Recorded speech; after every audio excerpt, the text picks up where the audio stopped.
Oh my god. Oh my god. Okay, so I ended late. I thought I had gotten out of the stream at 6:04 yesterday, but no, I didn't even save till I think I got out of the stream later than I thought. It's No Man's Sky. Well, I'm not comparing it. Did No Man's Sky have like a really bad rep when it came out and they worked really hard to like turn it around? That is how I feel about early access, is that it had such a bad rep for good reason. But I feel like these days, it's better. A lot of devs are trying really hard to get what they can out to the people, but still be like, yeah, there's stuff I want to do, but there's enough to tide you over. There's still some pretty bad early access stuff, but I feel like it's miles better. All right, let's go to sleep.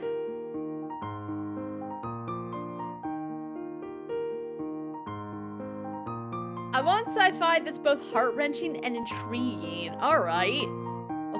Oh my god, I'm not making a lot of money.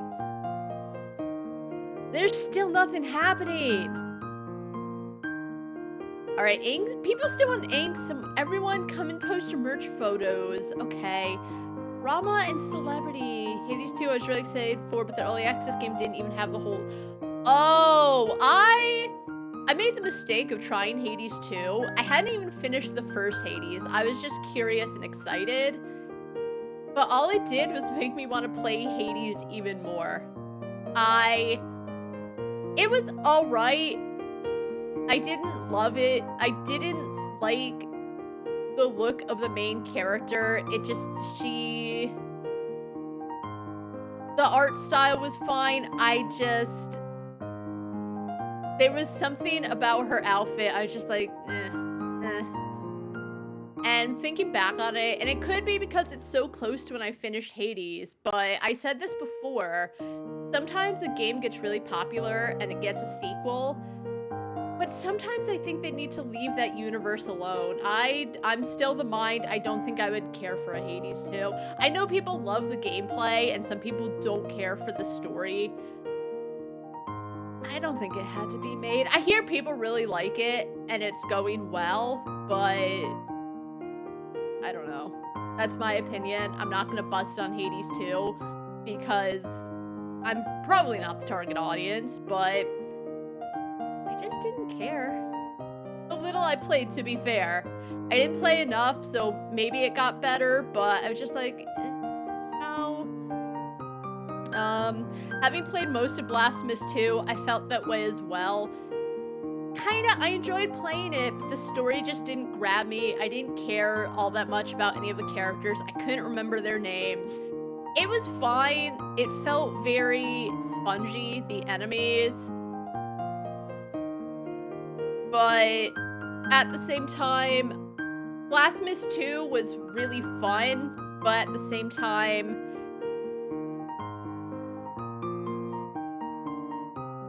it didn't have to be made, but it was still really good.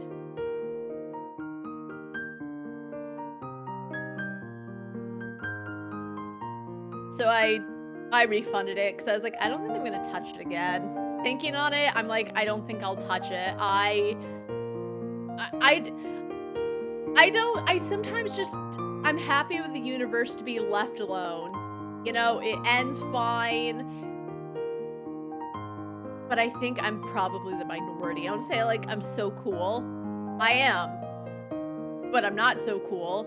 Just let Blasphemous lie. I messed something up that was, oh no! I did a few things where I was like, oopsie, in Blasphemous 2. Oh no. I mean, there's only 3 endings, right? Well, no, I think there's a couple things that locks you out of ending A. I got ending B on my first playthrough. The first Blasphemous I beat. I've beaten it twice. I got ending B, I got ending C. The second Blasphemous, I was stuck on, like, I think the original Penitente. And I tried for a while to beat him. I didn't. I was having such an off day. And I didn't want to go back. Blasphemous 2, even though I was close to the end, I didn't want to go back. I never beat the second Blasphemous. I had a good time, but as I said, the story was okay. It just didn't grip me. The characters didn't really grip me. I felt like I was playing it and I was having fun, but at the same time, I'm like, I'm not sure if I'm really attached to the story at all. The enemies are spongy. It felt a little more unforgiving, which is fine because, you know, I still enjoyed it.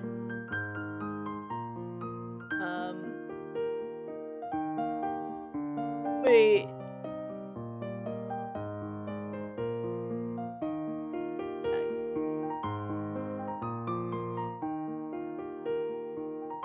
I don't think I remember. Sorry, I was reading through. I don't think I remember her at all, but you know what? That's okay. That's the beauty of it, is like, you'll probably be fine. I wouldn't feel too bad. But no, the first one I've beaten twice, and then the second one I don't honestly want to go back to. I don't remember a lot.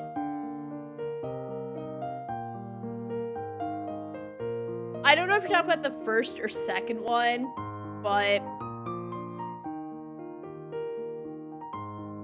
yeah. I did read, though, that, like, for the second Blasphemous, you can get both endings in one run-through. Not like you make a mistake and you gotta replay it. I don't know what to do. I want to get to more story stuff. This sucks. I need more Ida points. Can I do anything with, like, the Ida room? I don't think I can.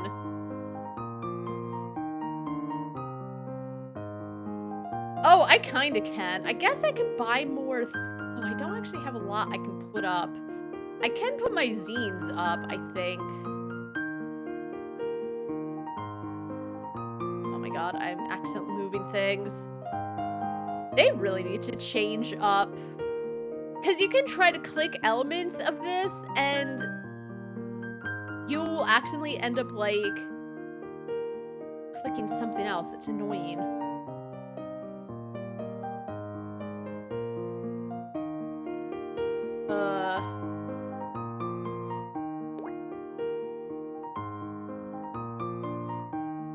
Alright, you have fun lurking. You said we're grinding levels, right? Good luck with that. Yeah, it's a thing where it kind of is a big deal in terms of, like... Oh, God. A regular Marcus was saying that something happened in Mass Effect, and he didn't do something the right way, so he restarted the whole game. So, like, it is a big deal, and I understand, but then it's like, well... It's not that, you know? It is, but it isn't a big deal. But I do get, like, oh god, I fucked up, I can never return. You can never show your face again.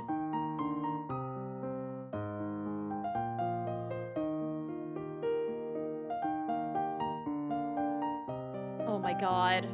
Okay, you know what, who cares? Yeah, so that's what I mean, is that there's not a lot of content, so I just feel like there's too many days left till the end of the game. And yes, I can get fanfic ideas, but... it's just boring shit, I'll say it. I wish this game had more, because sometimes you get too far in fanfics and it's just, you're just doing things to do them. I can work on the Ida bags, but that feels very whatever. I know you get money for it, but I hate it. I wish you could just pass days more quickly. I guess I can go for more medieval fics, but some of them are pretty shit. The animal ones are always crap. And it feels like even with Interstellar fics, I'm still getting copies of fics I've already written. I don't know what to do. I guess just pass time. Try to get drama campus stories. Or angst in campus, I don't even remember.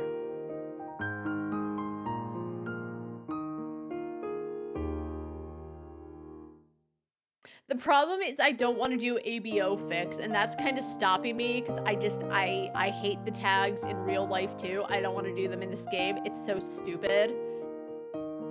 One time stopped, I guess. Oh, we need social skills, but I can't get it here. We'll wander around.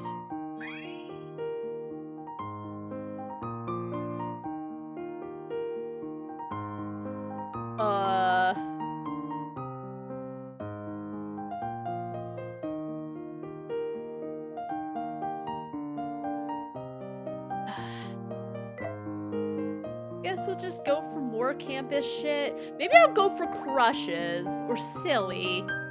I don't know. Again, I'm just passing time.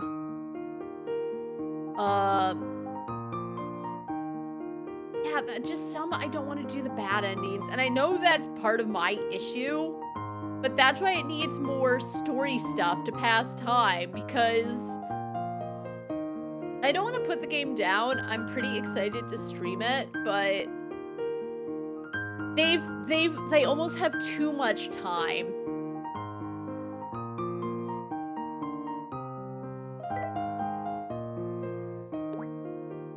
To be fair, it's probably just not the best stream game, but I've gotten so far. All right. I'm stopped and only elk can move in the stillness. Yeah, this was considered sci-fi, and it's like, there's sci-fi elements, but the thing is, they barely get into it, so I would never consider it a sci-fi fic because of it. Elk carefully examined Sebastian's face. Sebastian maintained a vacant, dazed posture, waving a hand in front of him with no response. Elk poked his face, still no response. Interesting, Elk thought, chin in hand. During the stop time, anything done wouldn't be noticed by anyone, right? Anything I'm not gonna waste a backspace on it. What should Elk do? Draw on his face. Elk decided to do something mischievous.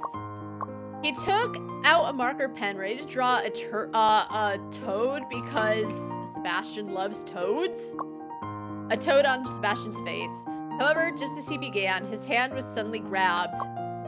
Sebastian, smiling, said, Did you really think time stopped? His hand was suddenly grabbed. Again, I know it's due to translation. It's so clunky, though. Elk was speechless. What followed, of course, was Elk being held down by Sebastian and forcibly having toad drawn all over his face.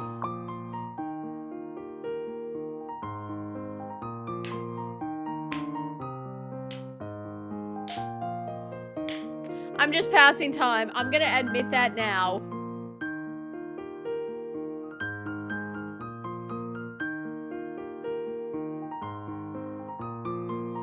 Author, come out. I want to draw toad all over your face. Okay. All right. The girls are loving it. They're reposting it.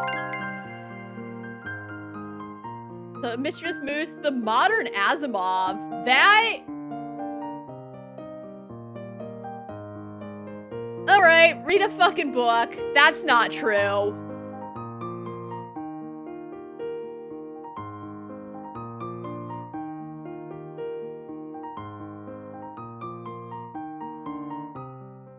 Oh my god, a dream. Every time that happens, I get excited, but it's just a dream.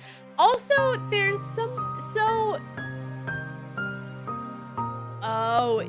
Oh, does she call Blanche her goddess? Because now that I'm looking, the goddess doesn't look exactly like Blanche. I think Blanche is prettier. There's something that is very off-putting about the goddess's face, but she does look a little similar to Blanche. Hold on.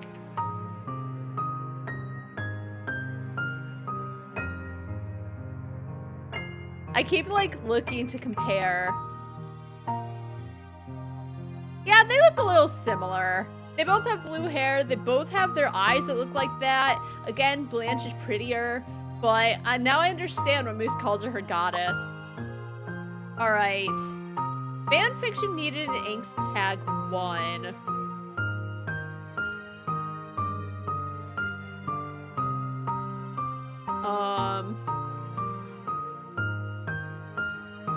I'm just gonna finish because I'll be real.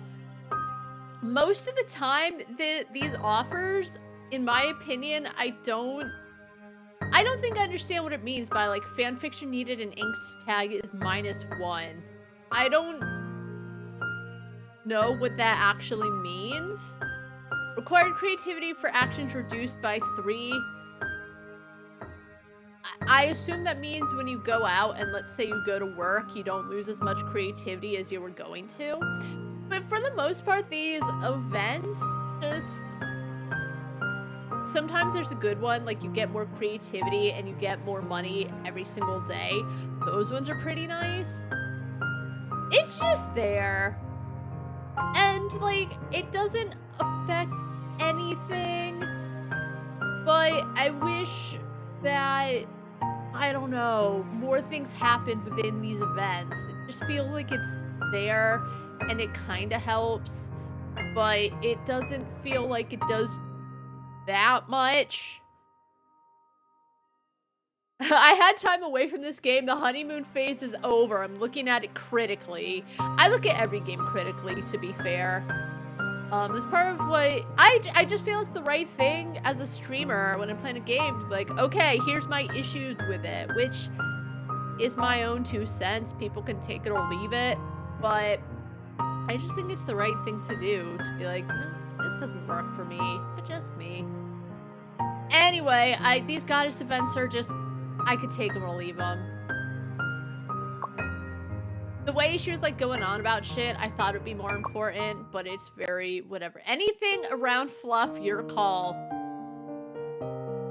Oh my god, please give me something to do for the next few days. I'm sick of just writing the same fanfic. Some fanfics I'm fine with, but then others, I don't want to get the bad. Demon one was good though. They said, I really enjoyed it.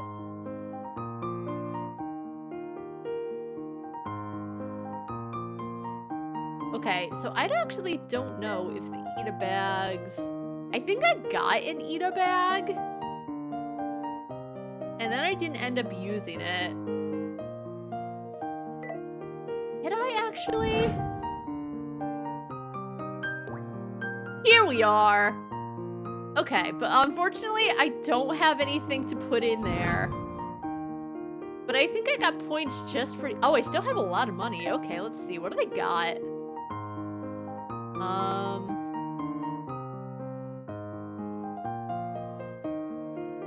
What do they have on sale?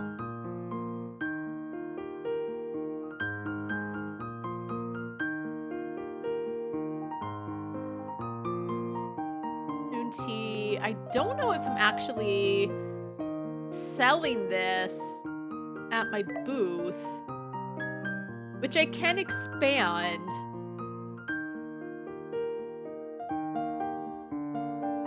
Okay, I don't have that one with like the greenish background, so I can buy that for the booth. Afternoon tea. Oh, wait, sell? No, I want to buy things. Oh, this is me able to sell things. I was hoping I could buy things.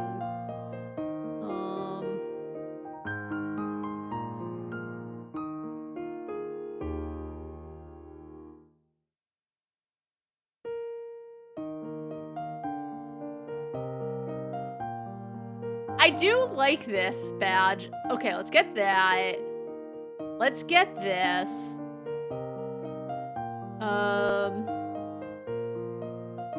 Actually really like the Sebastian badge. You know what? We'll get this one too. Let's start putting it in the Ida bag.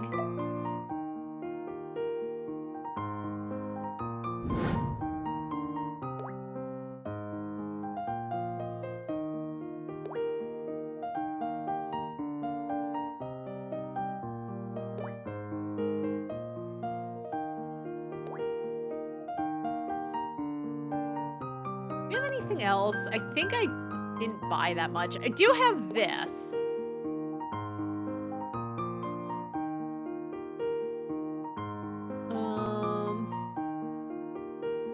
I'm a little upset I can't put my little zines in here. I have a lot of them. Oh, I have more.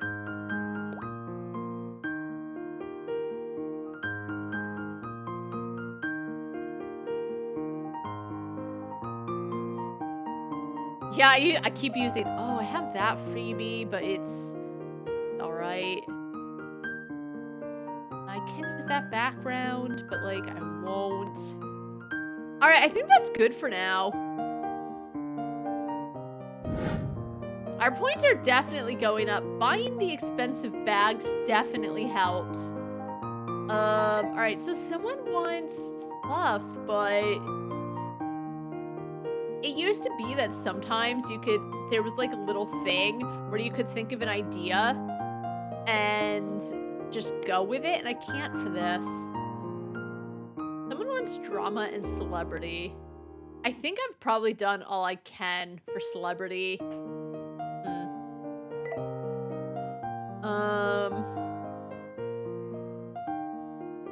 Yeah, I need a lot of ETA points. 1,800 sounds really insane. You could probably do it if you don't just slam things in the bag like I'm doing, but... Alright, so someone wanted fluff. Let's do more modern. Because it always feels like when I need modern, I don't have a lot of modern fics, even though I feel like I've written a lot of them.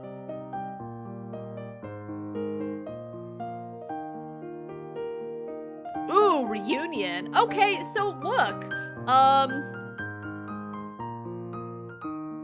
Oh, but this has hurt comfort. Okay, reunion. Then we'll wander around because our social skills are pretty low.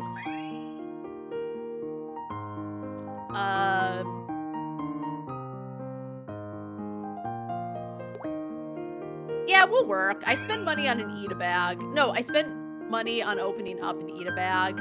Although it said it was like $1,500 and I had 16 something, but then when I got out of it, I had a lot of money. It was weird.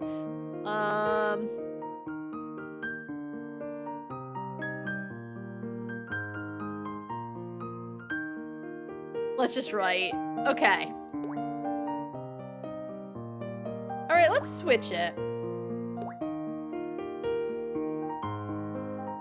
When Sebastian saw Elk's name on the client list, his heart skipped a beat.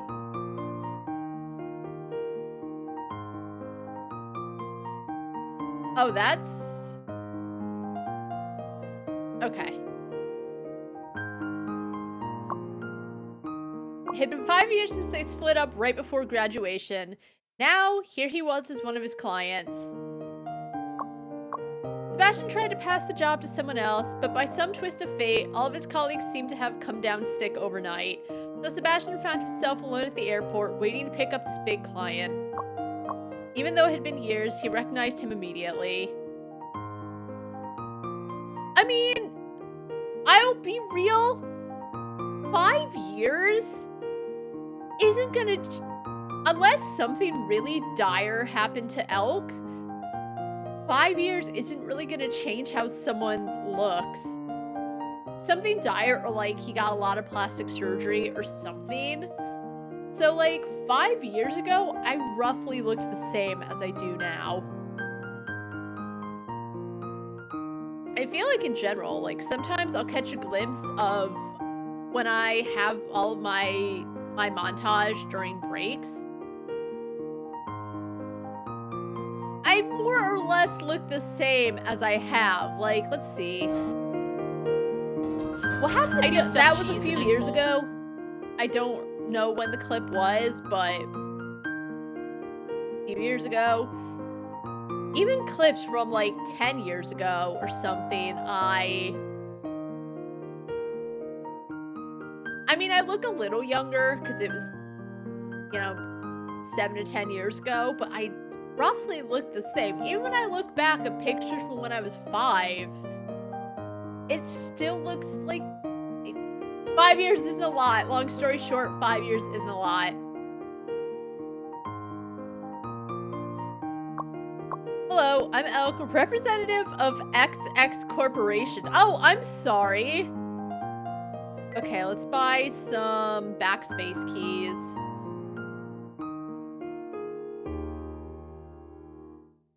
Okay. Hello, I'm Elk. Owner of Yowie Boys Farm.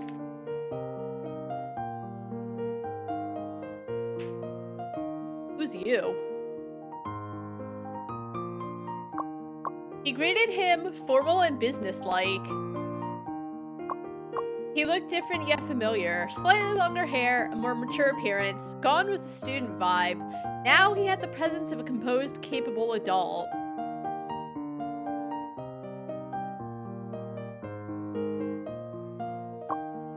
After a brief exchange, Elk settled in the passenger seat with an air of indifference, as though nothing had ever happened between them. Sebastian tried to remain calm, but his heart felt like a mix of nostalgia, regret, and lingering emotions.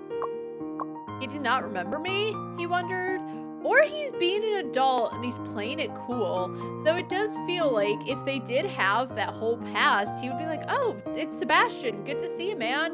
You know, not just like, hello, I'm the owner of Yowie Boys Farm. Maybe it's just me who can't forget. Sebastian! Huh? Sebastian blinked, turning to look at him. You're still single too, right? His ex called, with that same friendly, playful grin he used to wear when asking him out after finishing homework, with a mischievous smile. Wanna grab dinner after the meeting? That was weird. That was weird. Anyway.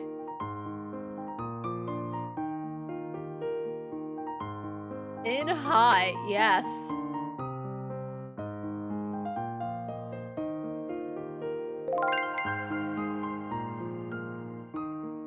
Oh my god, I'm so sick of them saying it's been the Riz.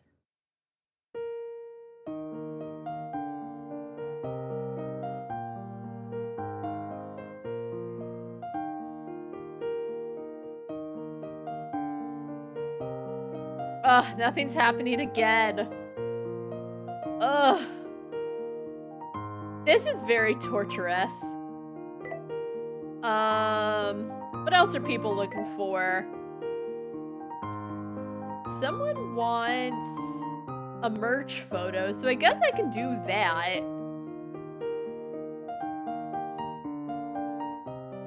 Yes. Oh, what? Sure.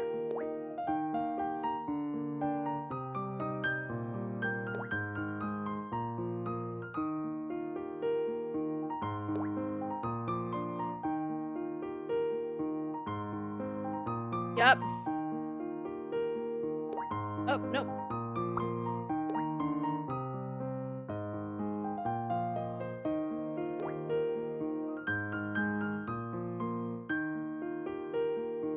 It's my summoning circle, even though it's not circle at all.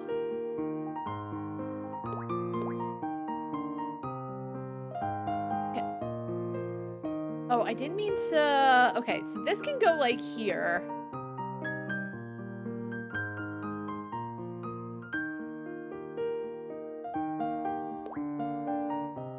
I, like, can't move them once they're there. Oh, yes, I can.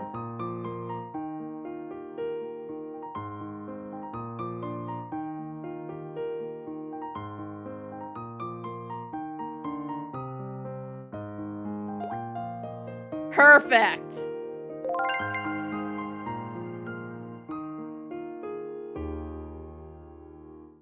It's just so right, but... Oh, it's only... Whatever. Okay, so what else do we have? Angst and campus. We'll see what we can get.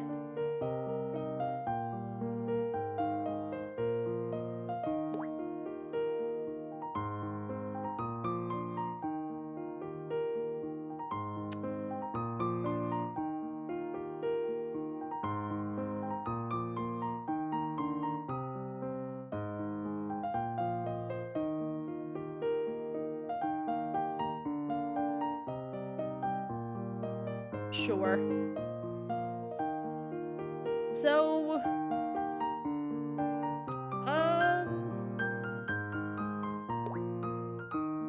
that's okay. I'll make some money.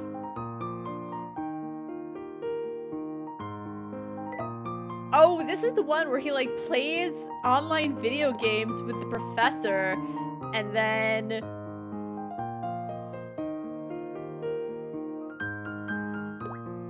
It's like... whatever. Seeing that the time on the phone was about to jump to midnight, Sebastian yawned, thinking that there was still 8 o'clock tomorrow, and then reluctantly typed a line on the keyboard. I still actually don't know what exactly that sentence means.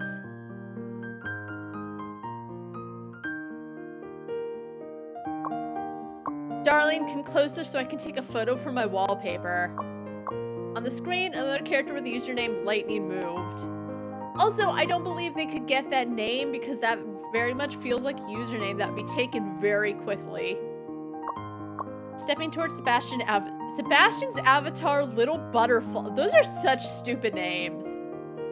Okay, so we've got Lightning, which is Viper.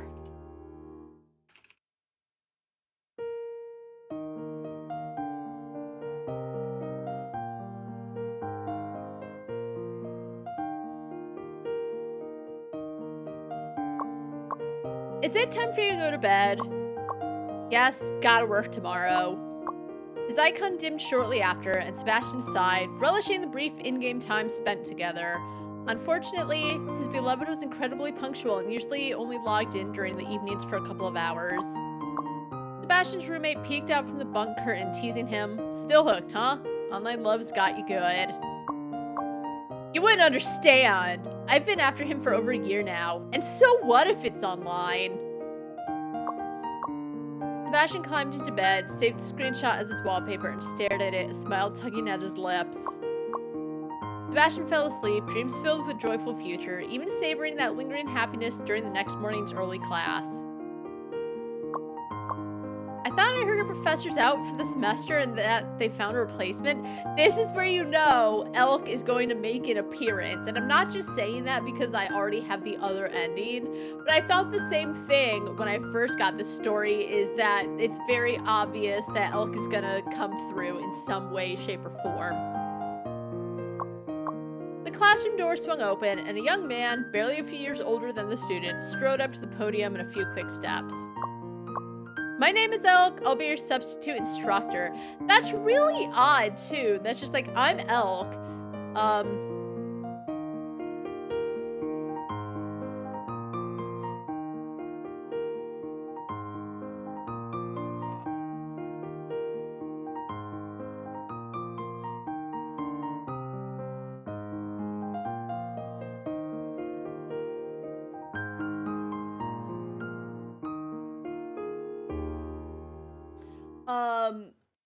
When I was in college, like, most of the professors we just called by their first names. And they said it's because in a few years we'd probably be colleagues. So it wasn't them trying to be cool. It's just, that's how it was. I was at school for design. That's just how it was, right? But they would still say, my name is blah, blah, blah, insert last name here. So, I get it, but come on, just use a fake last name. He didn't waste words, immediately setting up his laptop and connecting it to the projector. It's so odd he's not that, it's just like, I'm your substitute, and then gets right to work.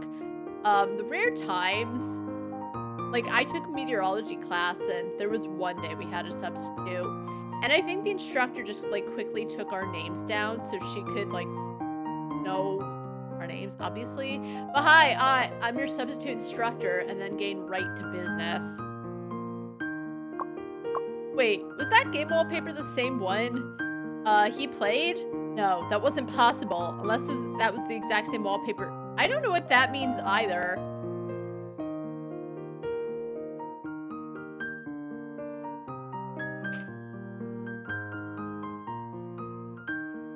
I let my dog in. I shut the door because I heard something. something, but now the dog wants.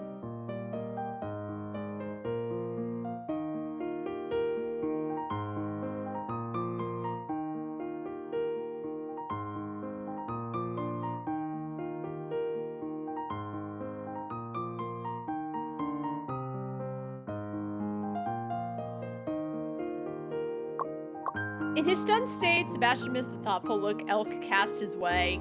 Oh my god. It's an odd thing too, because I don't think they know what they look like in real life. In a day throughout the day, Sebastian managed to process the reality, but couldn't bring himself to use the same affectionate names from before. At that moment, his chat window popped up with a message from Lightning. Are you free tomorrow? Let's meet up. Let's not. Sebastian froze, hastily typing out a string of excuses before slamming the computer shut, unable to see Lightning's response. The next day, Sebastian sat in class with dark circles under his eyes, casting a bitter look at Elk at the podium and nearly diving under the desk when their eyes met. That's what I mean. It's like, I understand it's a little awkward you've been flirting with a substitute teacher, but like, nearly diving under the desk because you guys look at each other is very high school.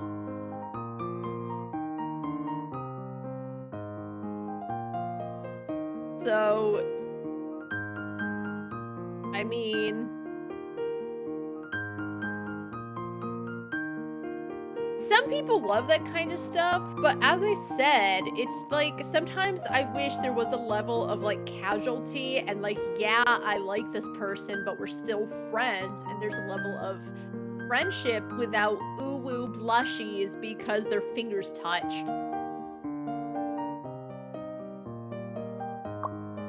Why did it have to be his class again? Seeing Elk was the last thing he wanted. Just then, Sebastian's homework was returned with a note tucked inside. Little butterfly, wait for me after class. Okay, Viper.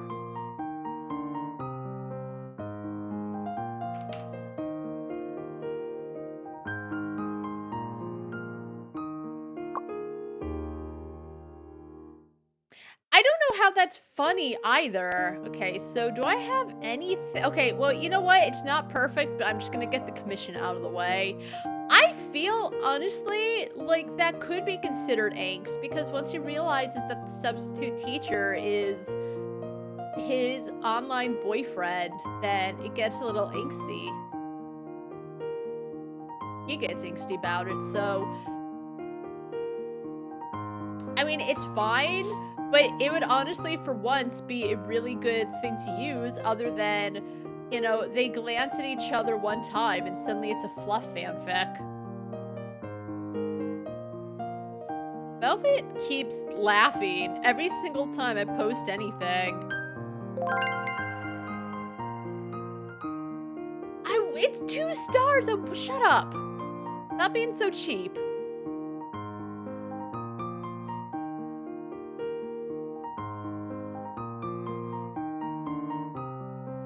Romantic debt at the nursing home. Aetherius knows, Sensei, I'm sorry for asking you to visit the nursing home with me on such short notice. Don't worry about it. It's on the way anyway. I miss Granny too. They never called it a nursing home before. They called it an institute.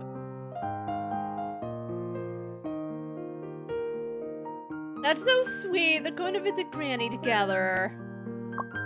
But for some reason, Granny hasn't replied to my messages. Could something have happened again? Oh well, we're already at the door. Let's just go check.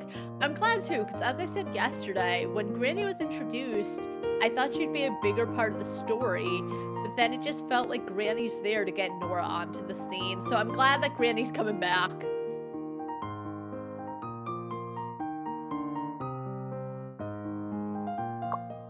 Granny, we were passing by and thought we'd check in on you. Huh? There's someone hiding behind the screen. Is it Granny? Why would she be hiding in there? Oh, you're here. Is something wrong? Her? She's being hunted down by a former lover seeking revenge. What? Is it gonna be a stupid fandom thing? Scarlet Sensei's always making things up. Don't fall for it. Yeah, that would have been actually very interesting. She's being serious. Come out now, Knight. It's your granddaughter. Ha, ha, ha. They've come. I am sorry, though, since we won't be able to host you properly today. Look at these three beautiful, just chill grandmas. With their specific color palettes, which feels weird. They're like the Powerpuff Girls. Ugh. Ha ha ha, I bet you didn't see this day coming, did you, Knight? All affection is a sin, and no one is without grievance?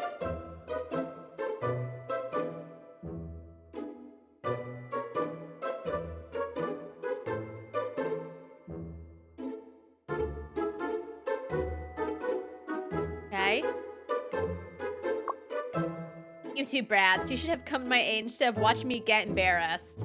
You know, Scarlet, I can understand just wanting the drama and the tea and watching from afar laughing, but like, Cobalt seems like she definitely would have been on Grandma's side. May I ask what exactly is going on?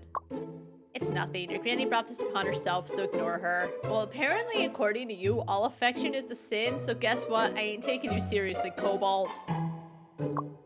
That's enough. Let me quickly fill you in on the details.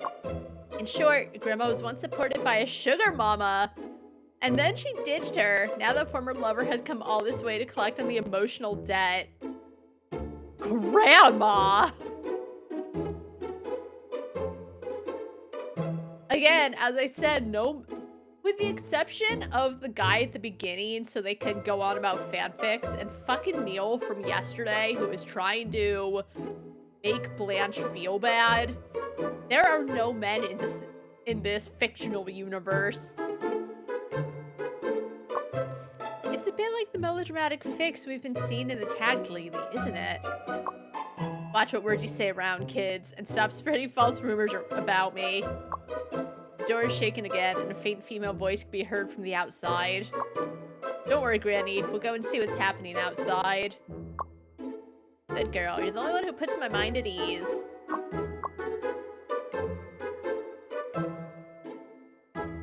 She's so cute. Knight, come out now. Don't just stay silent. I know this is where you're staying.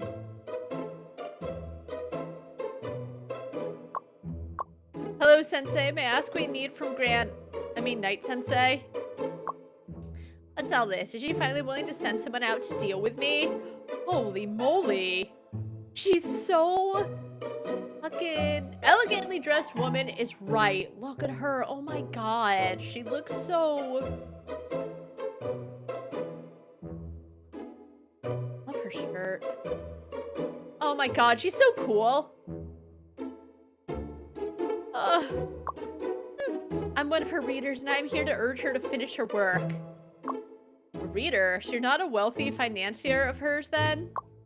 Financier? I suppose it isn't wrong for her to put it that way. I once commissioned her for a year, and she wrote 800,000 words for my ship. Oh my god. All in one story? Or... Oh, she said commissioned her for a year, so imagine it was a bunch of... Holy shit. Like... Recently... The grind don't stop for fanfics.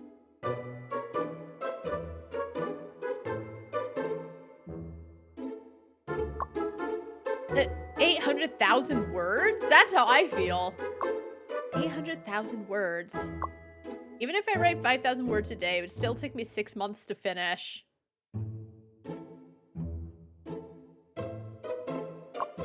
As far as fanfic is concerned, that's really quite a feat. I think that depends on, like, how much you write. Like, if you write a lot, like, you don't have super short fanfics, then it's not a lot. But it is a lot of words, to be fair.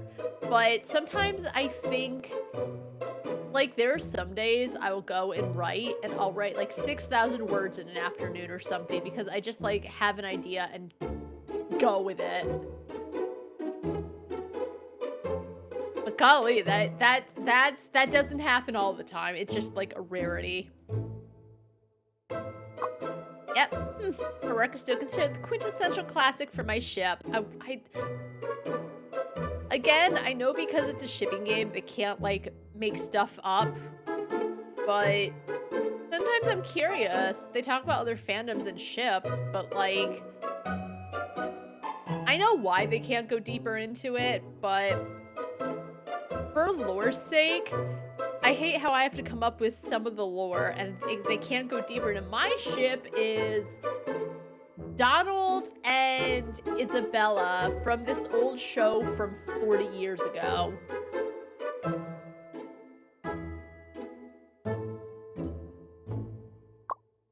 How wonderful. I wish I could be a fan of your ship too, and then get to indulge in all the good stuff.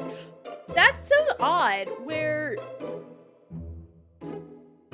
she still can. Nora even said that she wasn't actually a really big fan of Sebelk in any way, shape, or form, but she got more and more into it the more she was reading Moose's fanfics. So even if she's not a fan, if she just really wanted to read it, she could read Grandma's fics and become a fan, or even if she doesn't care, if the story is good enough, who cares about the ship if the rest is that great? If she's quintessential this many years later, it's gonna hit no matter who's in there, because the writing will speak for itself. You can be a fan. Hey, Jasiro, how you doing?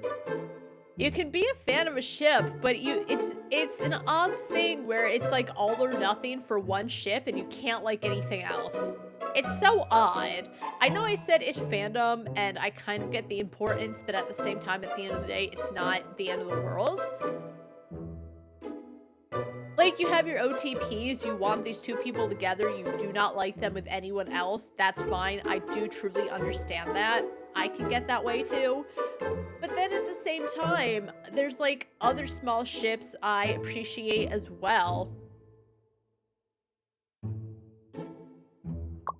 Oh, you better not, because her last serialized work was left unfinished, just one ending away. Oh. I mean, but she has other things, right? That is a shame, because I know some people will say that when they're reading fanfics, they wait until a fanfic is finished, because they don't want to get to a place where they're really enjoying a fanfic and it doesn't end. Some people will read an ongoing fic, but I understand both sides. It's like you really enjoy it and you like to wait for that fanfic. It's something to look forward to. But I also understand in case it doesn't get finished, I'm not gonna read it because it'll be very disappointing to not know how it ends. I get both sides.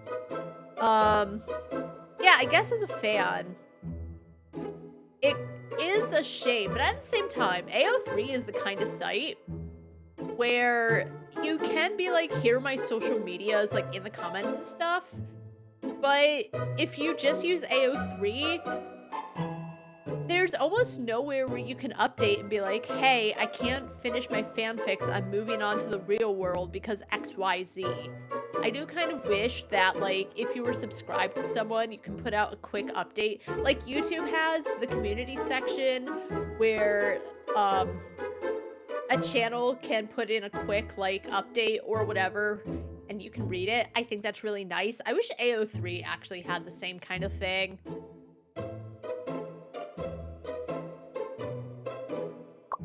No matter how much I pleaded with her or raised the pay, she just said she refused to write anymore, refunded my payment, and then never replied to my messages again. That's fair, but I will say, if that is the case where like she suddenly refuses to write anymore, you don't have to explain it to your readers, but if it seems like you are so, like, enamored with writing and so, oh my god, I love writing for the fandom, it is nice, not necessary, to at least be like, I don't want to write anymore, but here's why. What did she think it was? A breakup fee? As if I care about that petty money. But no matter how much I tried to get her attention, she ignored me and eventually even blocked me. Did you just think you'd have getting him? Yeah, so, like, was she just bugging her? Or did she at least say, like, "Hey, why don't you wanna write again?" Because I feel like in this game, it could just be she was being annoying about it rather than a simple, "Hey, why don't you wanna write?" If someone who was updating so much were writing and then one day they say, "I refuse to write anymore," I would definitely be like, "Is everything okay? What's going on?" And if they said, "I don't wanna talk about it," that's fair. I wouldn't be annoying personally, but as I said, because it's this game, who knows what happened. Is that so? Well, would it be possible to reach out to other authors to finish the story? No! You would think as a fanfic writer she would know. It would be like a fanfic of a fanfic. Even though, yes, it technically was made for Red over here, it just wouldn't be the same because no two writers are the same. Everyone has their same writing voice. And it just so happens that Red over here really loved Grandma's writing voice. Never. This story can only be finished by Night herself. I searched for decades just to find out she lives here. Night, I know you can hear me. You can't just pull me in only to abandon me later. You have to take responsibility. She doesn't. I know what she's saying. She was commissioning her because she really liked her stuff. But if... It's one thing if she took the money and ran, but she doesn't want to write anymore. Yes, it does suck that not even to be like, okay, here's why I'm not writing. She doesn't have to take responsibility, though. Not in this case.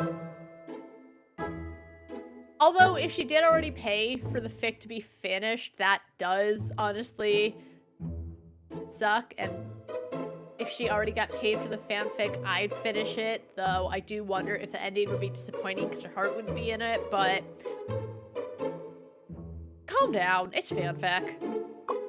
Oh no, she's being so loud. We're getting strange looks from passerby. I think it'd be better if we continue this conversation elsewhere. Why don't we find a cafe and talk things over? Feeling a bit better now? Do you want to tell us what happened? Now that she's settled down, she appears to be a fairly well-mannered lady, and she must be very well off. Yeah, if she's like 70 and she could pay, I don't know, millions or however for fanfic, suits me. It just so happens I wouldn't mind talking to someone about all of this. My name is Wealthia. Oh my god. Cause she's... It's so odd, cause like Blanche, Nora, Cordelia... I forgot what Velvet's actual name is, but I know she has one. It's just I don't remember. They have pretty normal names. There's Scarlet, Cobalt, and Night. Cobalt and Scarlet because they're blue and red. Night, I don't know why she's called Night. And then she's Wealthia because she pays Night to write fanfics. You couldn't come up with anything a little... Not even more creative. Just like Wealthia. Why not Cynthia, at least? Which wouldn't work because there's only one Cynthia in my mind, and she's a queen from the Rugrats. But still.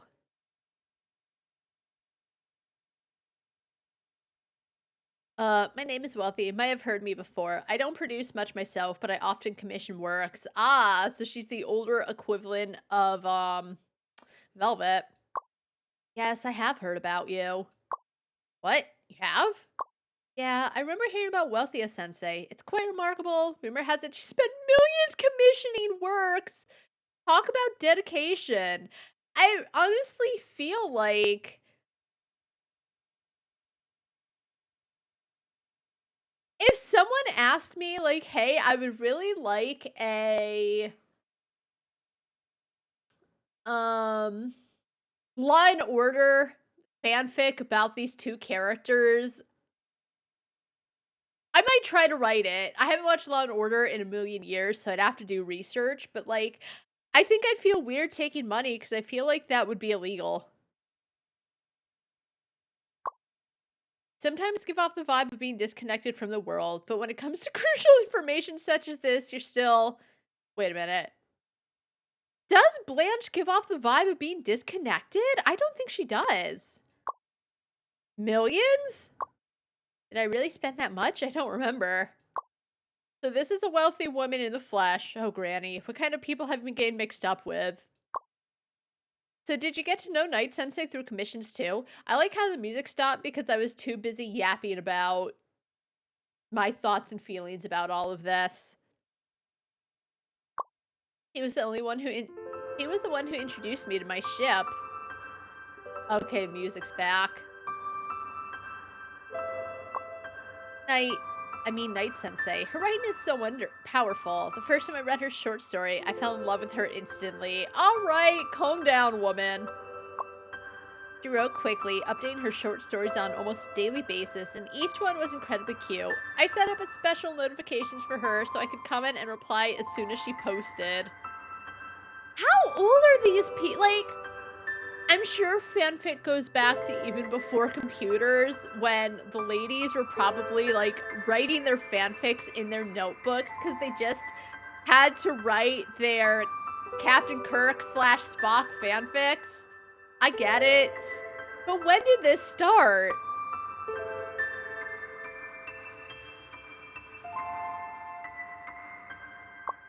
At that time, our ship was pretty niche, and I was one of her few readers. She would enthusiastically reply to me, and we often replied to dozens of each other's messages in the comments. That's really sweet.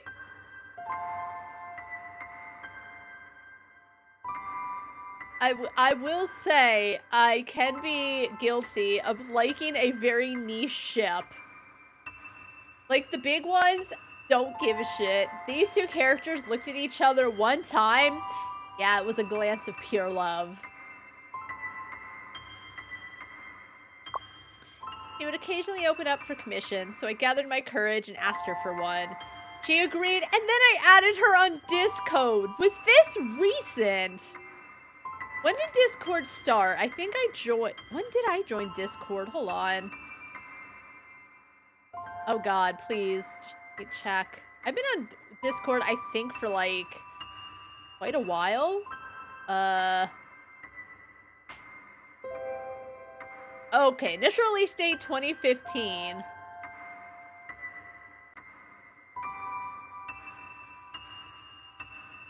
Oh, okay, hold on, buddy.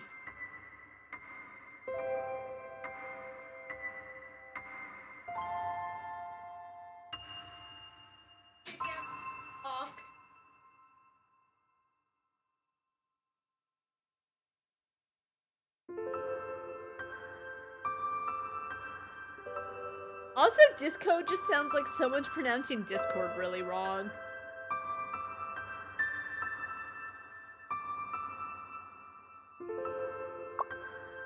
I still remember the exhilaration of adding her on Discord that day. I even submitted to Cold Ship Bot, and it got so many likes and joyful comments. I'm adding you on Discord. I don't know what Cold Ship Bot is. If that's like a play on of something, I don't know what the original is. Buddy, are you okay? Too cold out. I can relate to that. She's 10 years older than me, but we got along so well. At first, we talked about ideas, and then our ships, and eventually everything else. She'd share her concepts and drafts with me, and I'd give her my feedback as soon as I saw them. We spent an entire year just chatting like that. Oh my god, this is so sweet. So this is what I mean when I wish there was more story events, because yeah, some of them are stupid. The whole Moose was getting super jealous of Cordelia, and then really not understanding that Moose was acting much the same way with Nora, and Cordelia just kind of went with it. Like, she was kind of asking some questions, but she didn't go psycho, like, oh my god, she has someone else. She's just like, oh, do you think Nora's cuter than me? But then when it's stuff like this, it's very, very sweet, and I get totally absorbed in it. They need more. They have really good ideas when 80% of the time. I started by asking her to write short stories, and then moved on to mid-length pieces, and finally a long serialization. She was just as excited, and we discussed outlines of stories, talking from dusk till dawn about so many things. But then, as time went on, she stopped accepting my payments for the commissions. I thought I was her friend. We chatted every day, and I believed I was stepping into her life, thinking we were important friends. I should have realized back then that her replies were becoming slower. I was still in school, thinking that's how busy working adults were. She was so talented, I assumed she must have excelled at work too. How long ago was this? Like, they don't look too old. Welfare looks... Honestly, they both look like they're probably in their 60s. So if she was still in school, and I assume she means college...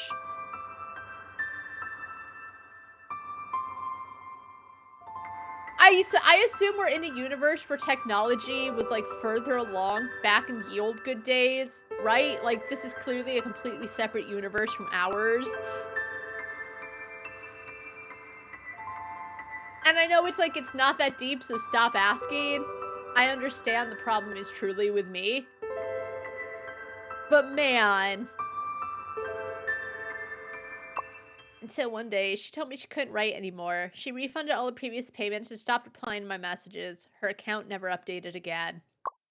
It was like a snap. She completely vanished from our fandom and from my life as well. The music in the cafe just happened to start playing the song. Seriously, it's like couples breaking up. Talk about being on the nose.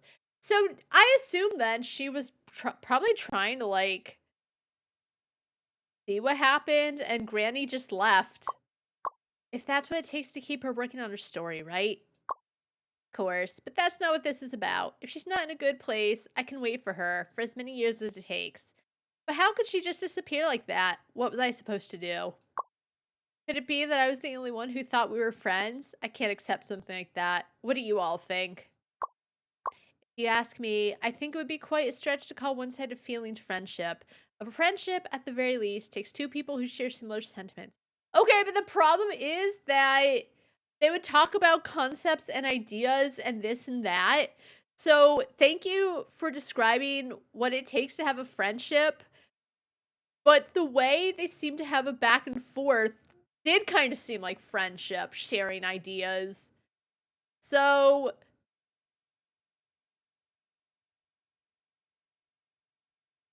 girl, she really thought they were friends. Ugh. Theros Sensei, is that really something you should be saying under these circumstances? And it's not even her being blunt, but I think it's that everything that Wilthia just explained made it seem like they were close. So for her to be like, well, it could have been one-sided because friendship's a two-way street. Not the time. Since I played no part in the story between you, I have no right to weigh in, but I've always had this strange idea.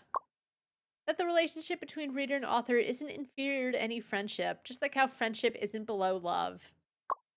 From the author's perspective, the words written with care are being read with care and genuinely appreciated. From the reader's perspective, they chose this work from among countless others, pouring their love into it, completing the fantasy together with the author.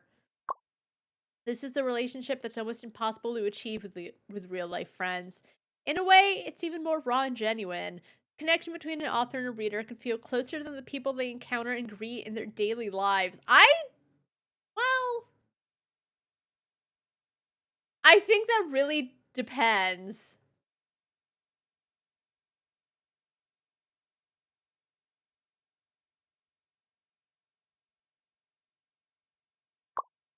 So if you really want to know how I see it, I'd say that's enough. So what you're saying is, I think what Theros Sensei is trying to say is, perhaps you were expecting too much. I really don't think so. As I said, like, it is really nice when people comment on your stuff. The fact that she reached out was like, hey, would you write something for me? And they had a very nice back and forth about ideas and feedbacks. And here's an excerpt from something I'm working on. What do you think? Because she said, like, it started getting closer and they started talking about more and more.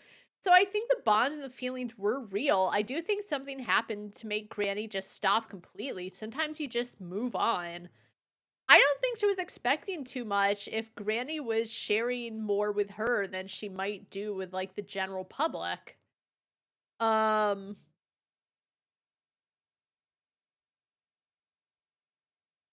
like I had someone come to me. They wanted to make fan art that was like loosely based on something I had written, and she wrote to me to say, "Do you mind if I create fan art loosely based on something you wrote?" And I was like, of course. Just let me know where you post it so I can see it." And we've been chatting since because just about stuff.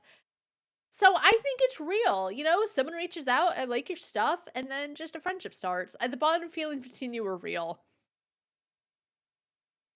Well, I believe that at least during that year together, Night Sensei really is she not gonna say that she's her granddaughter? Why not? Night Sensei really considered you a friend. Oh, you know what? Maybe Night Sensei stopped because she had a family to take care of. We don't know anything about Grandpa, by the way. Maybe Night Sensei actually never had a husband. She just adopted Mom. It's rare for adults to make friends. It's like having a companion for just one bus ride. Knowing there will always be a stop where we part ways. Just sharing that time together is a journey worth cherishing. Even if your connection started because of a ship, the time you spent together and the feelings you shared were real. The excitement for a ship is like a summer camp. It's destined to end, but just having those beautiful 3 months is worth remembering for a lifetime. I absolutely agree with that. It's okay, I understand. Looking back, our conversations were only about the ship and the commissions. Oh. I didn't know anything about her life or work, nor did I make an effort to understand, and yet I naively assumed she was my friend. Oh. Okay, that makes more sense now. Still though, it feels odd that Wealthia didn't seem to even be like, "Okay, I understand you don't wanna do it, blah, blah, blah, blah, blah," but didn't even be like, "Hey, so what's going on?" Which, maybe she didn't wanna seem like she was intruding too much.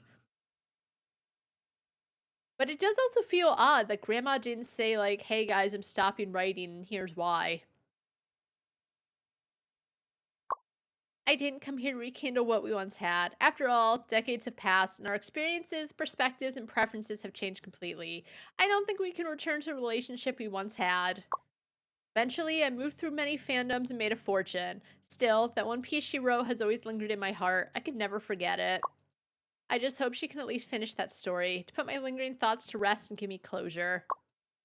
You really have to go that far. Now that she's moved on to a different ship, her mindset must have changed completely. Even if you force her to keep going, it might only lead to disappointment for both of you. Yeah, that's how I feel as well. As I said, even if she finished it just to like finish the commission or whatever, her heart wouldn't be in it and it just wouldn't be that good of an ending, probably. How is that justification for not finishing what she started? It's a perfect justification where if she's decided she's done with writing, she's not saying, "I'm not writing because I don't want." Well, she is, but, like, it's a justification because sometimes it's better to, like, leave it than write something, and it just is pretty shit quality just to wrap it up. It's a perfect justification in my opinion. But again, I am older and Moose is, like, 20, so she's an adult, but she's still very young. Yeah, a rush ending is worse than just abandoning the story. Yes, she might provide an ending, but if her mindset is completely different, then somehow it's even more disappointing than that she just stopped. That said, if I were in her shoes, I'd rather leave the story hanging than struggle to regain the spark of inspiration. And that's what I was saying, how sometimes I'll write stuff and I'll just kind of leave it in Google Docs, time will pass, and then as much as I like what I've written, I don't continue with it because sometimes I just can't get that spark back and keep going with it. Sometimes you can write like 10 chapters of shit and then you're done. because it wasn't meant to be. Choose serialization can go without an ending. No ending necessary. Yeah. So I guess this game, I was gonna say 2 playthroughs, but if you save, anyway. Wouldn't it be better to leave you with a beautiful memory instead of a disappointing ending, allowing you to imagine your own conclusion for your ship? You're right. In reality, what I'm really after is the version of her from the past. I'm not sure what she's like now. Perhaps her writing has changed too, and the things she creates today might not resonate with the memories I hold. What do I really want? To be honest, I'm not entirely sure myself. Maybe it's this. This? Give me a moment. Ah, here it is. This is my handwritten letter. Please pass it on to her. Such beautiful handwriting and a delicate envelope. It must have taken a lot of effort to write this. Would you like to hand it to her yourself? I wanted to do that, but on second thought, it would be better if I didn't. Yeah, it also seems like Grandma is trying her hardest to ignore her. Just like you said, we're only author and reader. Conveying one's feelings to the author is all a reader really needs to do. She's moved on. She probably doesn't want to see me now. A reader still hung up on a past work is like a clingy ex-girlfriend, just a nuisance. Actually, no, my favorite author is still actively creating for new ships is more than enough for me. I hope she finds happiness, and I hope the same for you two as well. That's how it went, and this is her letter. Yeah, she simply left after that. After all, it's pretty rare for people to connect across fandoms. Haha, thinking about it that way, it's quite rare for us to have hopped through more than 10 fandoms together. Yeah, we've been each other's rivals in more than a dozen fandoms. It's so odd because, like, these older ladies have clearly made it work.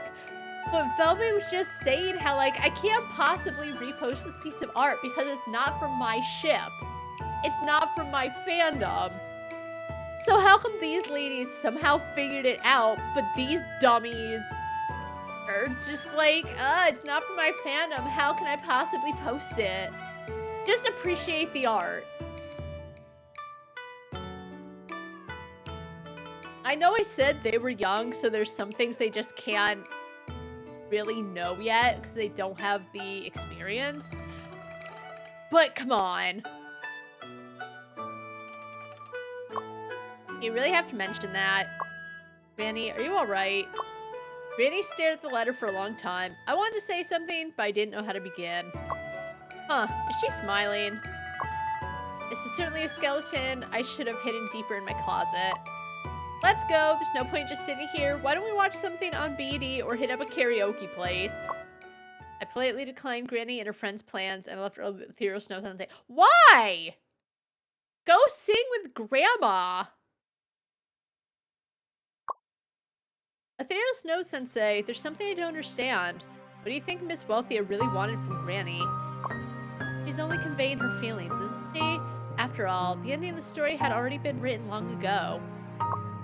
When all is said and done, fangirls are just fleeting acquaintances. Even if their souls are once so closely connected, that relationship can easily fade away once someone moves on. Miss Wealthia traveled halfway across the country for the author she admired. If it were me, I definitely wouldn't be able to do that. Are we for real? Halfway across the country? To go be like, hey, Al, finish your fanfic.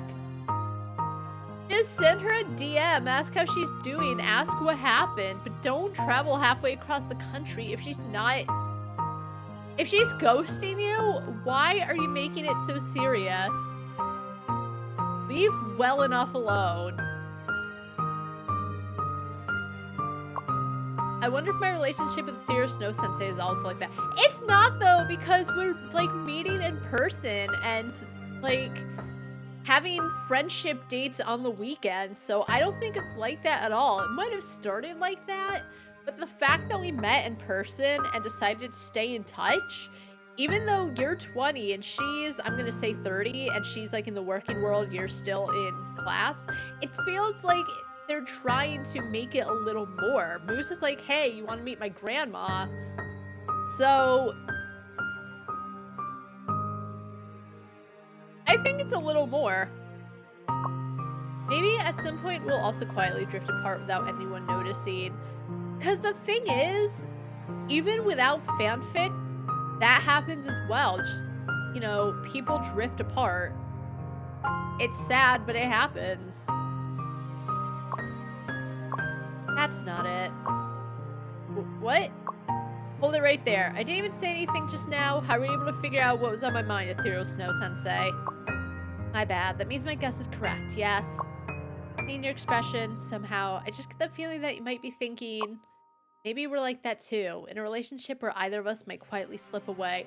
I like how Moose was going on about how she wished Cordelia could, like, read her mind and sense her feelings and all that. And Ethereal Snow's the one that apparently can just read her like a book. So you don't think it applies to us? That's not it. I promise you this. If I ever decide to leave the ship, I'll be sure to tell you first. Isn't this where you're supposed to say, I promise I'll never leave you? That's a promise I won't be able to keep. If work gets too hectic next month, I might end up dropping it.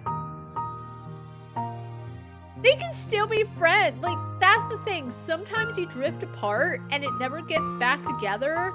Or sometimes you drift apart, but then you meet up and it's like nothing ever happened, because as an adult, you realize that, like, stuff comes up and people can't make it, but if the feelings are there and it's meant to be, it's like, okay, we understand stuff got in the way, but, like, once we are together, it's great. So I assume when she says dropping it, she means the fandom, and I hope she means that and not, like, her friendship with Moose, because that would be fucked up. But don't you worry, you'll be the first to know. Okay, she meant the fandom. But I still think, temporarily, yes, she has to drop it because she has to work. That's what Neil was on about. He felt like Blanche was putting the fandom before work and then getting uppity because... Sorry, there's like a siren going off in the background. Yeah, he was getting uppity because he thought she was putting the fandom before work, and then upset because she was getting included for a promotion. When, yeah, she does care about her work, but the fandom helps her take her mind off just enough to figure things out in the background. I'm not really keen on being the first to hear the bad news either. In exchange, if you ever decide to stop writing, be sure to let me know. I would never. Yeah, even in, well, I say even in 30 years, but apparently Granny's still writing. Just before we left, I noticed that Granny had a document open on her screen. It seemed like she was finally planning to finish that long-abandoned story. But how do you know that? If neither of you have read it, how do you know she was writing a long-abandoned story? One of the things she was gonna do to make it up to, like, Cobalt and Scarlet for whatever happened, she told Cobalt she was gonna write a story about her favorite ship to make up for it. Again, it's a thing where they say that because it's like concludes the story happily, but realistically, you just notice she had a document open, you don't know what it is. It appears that she intends to finish her story. Really? Yeah. That's great. I'm sure wealthy Sensei would be glad to know it. As long as one lives long enough, there will eventually come a day to finish those unfinished stories. I suppose that does make sense. But, like... I'm a sucker for a happy ending, but it just feels like it would have been a little more apropos if she never finished it, because just some stories go unfinished, and the message is like... Sometimes fandom friends rift apart. So to be like, oh, she actually is finishing the story just feels so very happy-go-lucky, when it's fine, not the end of the world, but I don't know how I feel about it. Then I'll do my best to keep going until the day you stop writing, Ethereal Snow Sensei. You're younger than me, so you've got to outlive me. Hang in there, okay? I have this feeling I'll live a really, really long life, assuming I don't die from overwork first. What is with these Walmart eyes?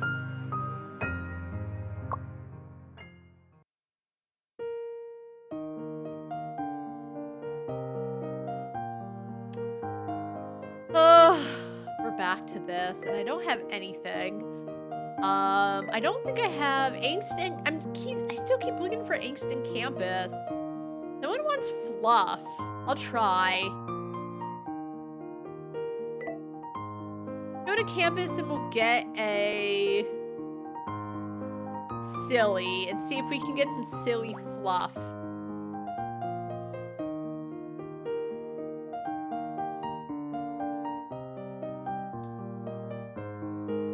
The problem is that these are things I have already. I lost a lot of willpower, but that's okay. Crushes, I guess. I don't know what an idea. Oh my god. I don't know what idea points are.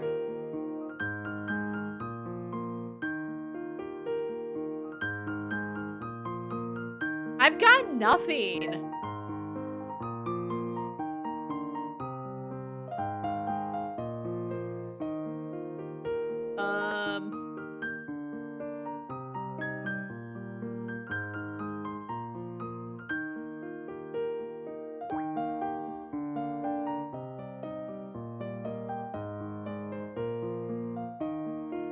Ooh. Sebastian died. Okay, calm down. That's it, just nothing else. Sebastian died. Thanks.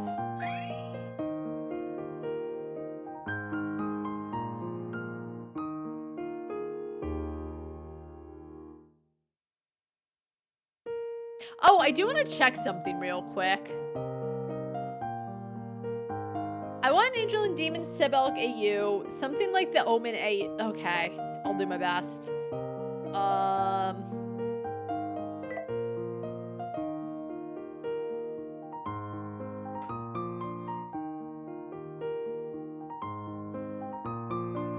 Alright, I want to see if I can...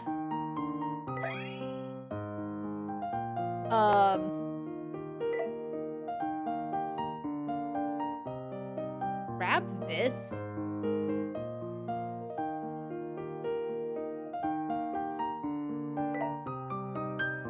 And then...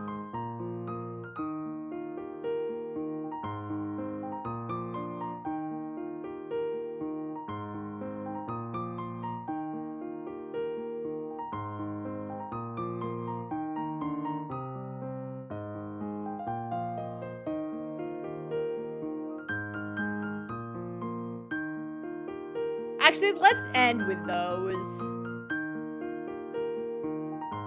Wait. Okay, there's the end of it. Alright, reunion.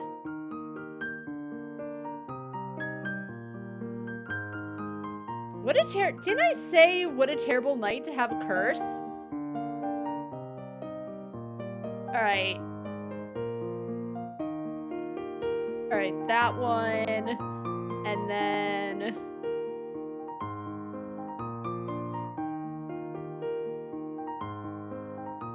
Alright, and then let's add these ones. I don't remember what I had before, but it's fine. Alright, now I feel better about it.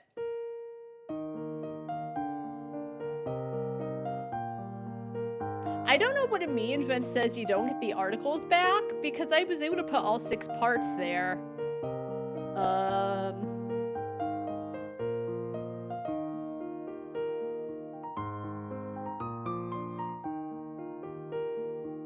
Okay, anyway. I have new commissions. Midnight Urban Legend Session twisted with gory romance. Okay. An Angel and Demon Sebelk. I think I got that from magic. I have a piece of fluff for this, so that's fine. Let's go to the bookstore.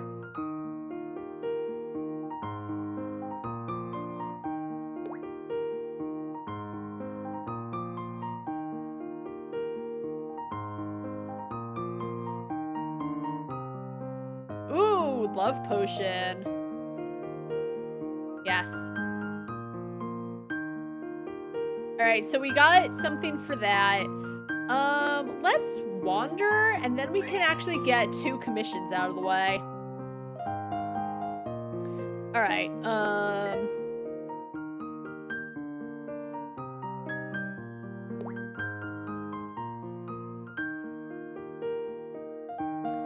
what's this? A love potion?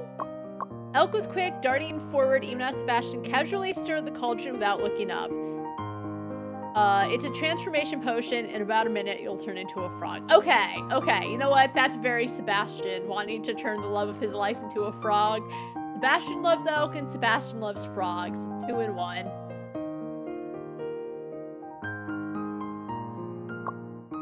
Are you serious? Elk's smile froze. Isn't it typical to make something with more alluring effects? Why'd you want to turn someone into a frog? Before Elk could finish, white smoke began to emit from his body in all directions. Amidst the thick mist, Sebastian kept his usual calm expression. No need to worry too much. I was never good in potion class. Maybe I'll turn into a rabbit. You know what? I will say it. That was completely fluff. That one gets a pass. It was fluff. It was a little silly. It was magic because potions, and it was cute and fluffy. And again, totally 100% in character that Sebastian wants frogs. There you go. I feel like I'm getting followers really quickly.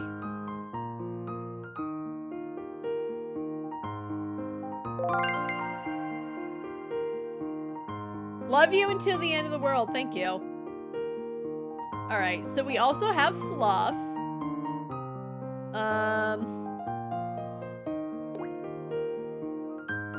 Oh God.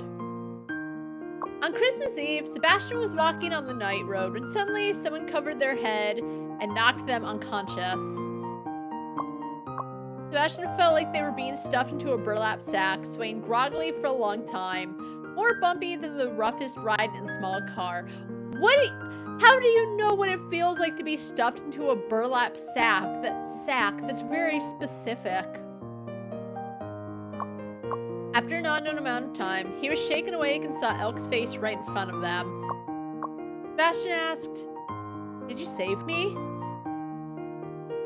"No, I woke up and found you lying on my bed. By the way, how did you end up here?" "I got lost." "Oh, well, did you see my Christmas gift? I heard Santa grants any wish, so I made one."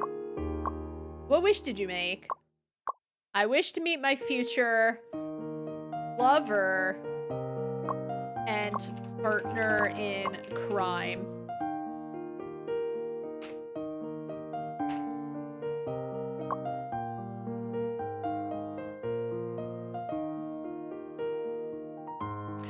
Perfect. So who kidnapped Sebastian then? Oh, Santa.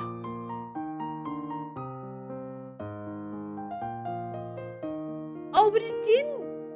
That is annoying. Is that sometimes you put your thing in and then you can't, like... Fine, whatever. Post. Okay, it did put it in there. Because they say, Sebastian, you are Elk's lover and partner in crime.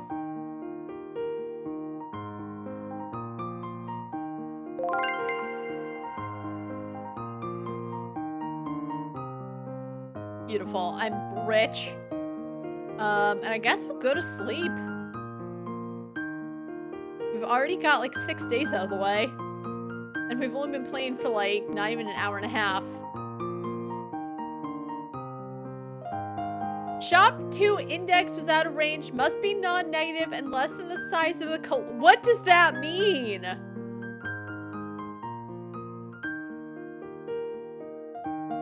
Thanks.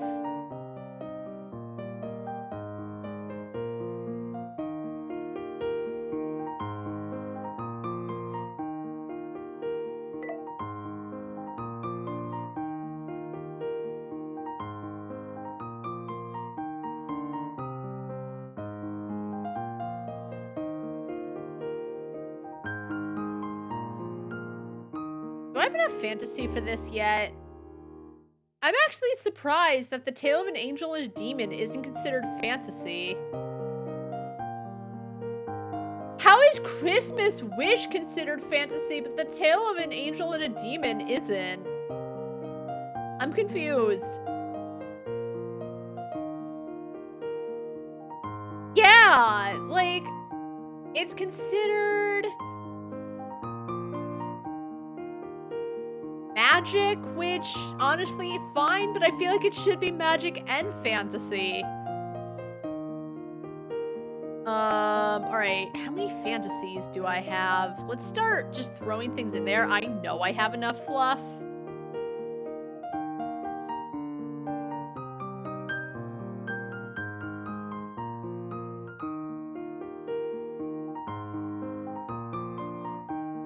I just don't think I have enough fantasy. That's actually a really big shame.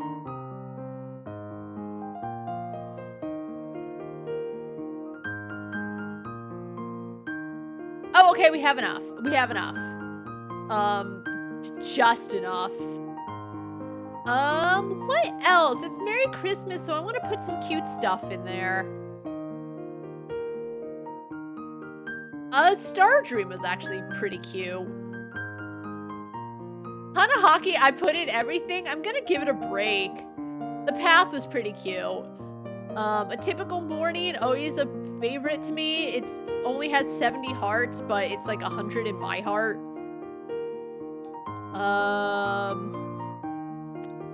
Some of these, I will be real, I don't remember at all.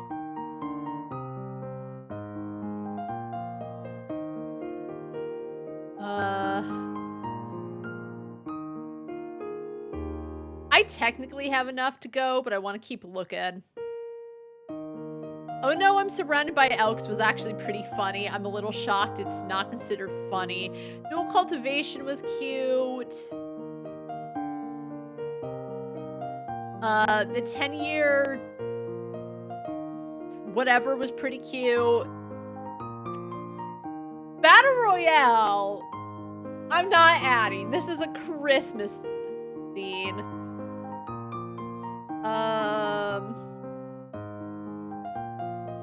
The workplace one, I suppose. Soul of the whatever, I made a mistake. He took Sebastian, the king, took over the kingdom, and kept Sebastian tied up in his room because he wanted him, and I'm gonna hope it's that innocent. Clean and Tidy was pretty good.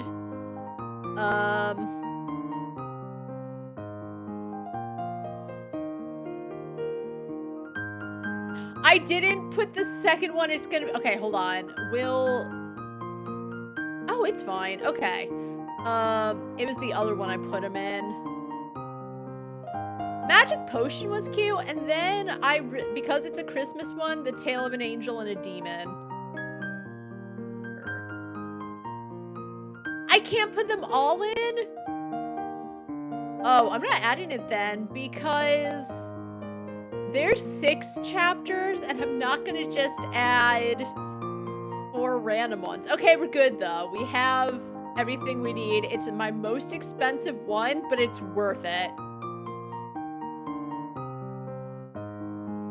Hey, guys, pay $60 for my fanzine. It feels like ever since this woman came to Sebelk, her fanzines never stopped. That could, in my opinion, that could be taken away. Ever since this hussy came to the fandom, I feel it's like that's what she's trying to say, but I don't think that's what she's trying to say at all.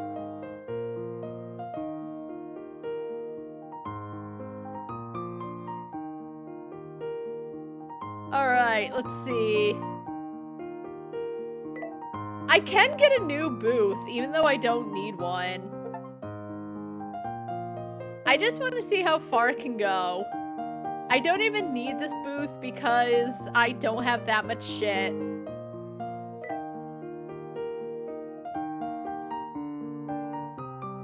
Wait. Oh my god, here.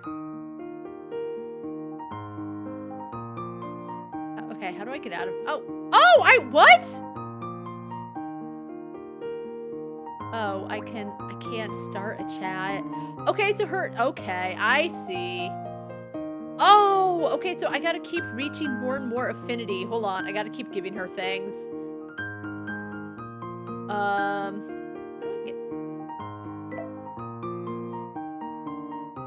Courtesy follow. Friends. Courtesy follow. Oh, God. Yikes. Oh, orally. Okay, that's a stupid name.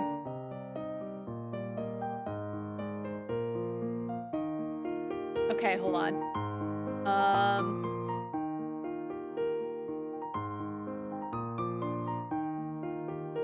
It's always been there. I've never paid that much attention. Alright, so what do we need? With the exception of butler and maid, because I'm never doing AUBO tags, I want to unlock everything. And the problem is apparently there's only one Sentinel's fic in the entire world I can write. Oh, what was how did I get to the Android ones? I really liked those. Was it here? No, that was Crushes, Crimes. I should do Janjia. I think I need 3. Animal. Might have been at the mall doing sci-fi. Okay, so I do want to do more Android ones. I like them. I think they're funny. I like doing the robot voice. I don't have a lot of willpower, so eventually I do need to go somewhere to bring my willpower back up.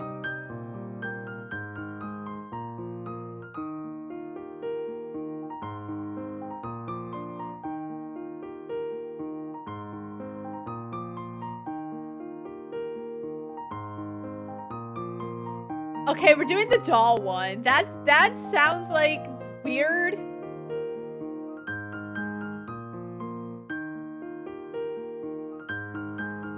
But I'm interested.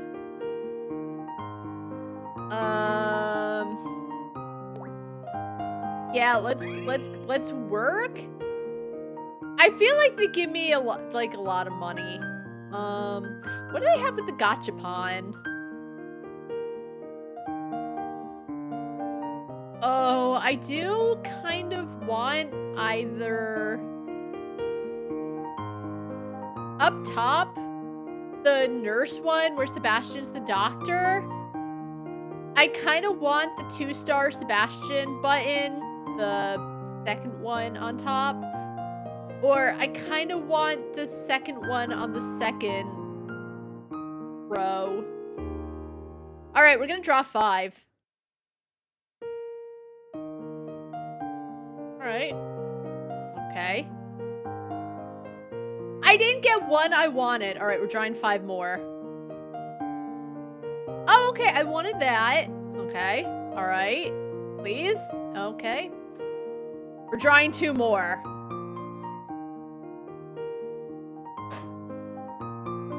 Damn it. I spent all my money.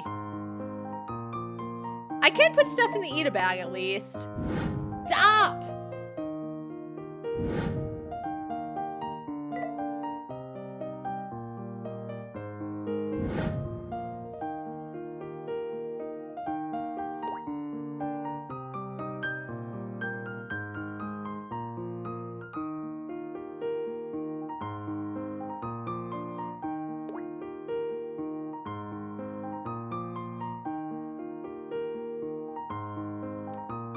Where's the sticker I got?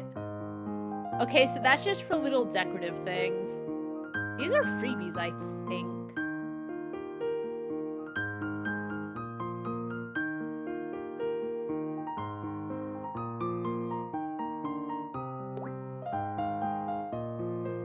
Oh, it's like a little acrylic.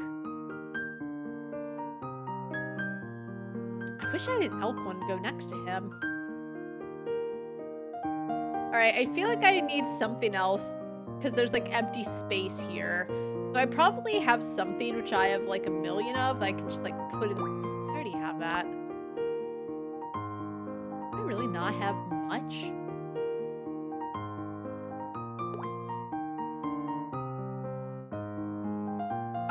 that looks pretty good.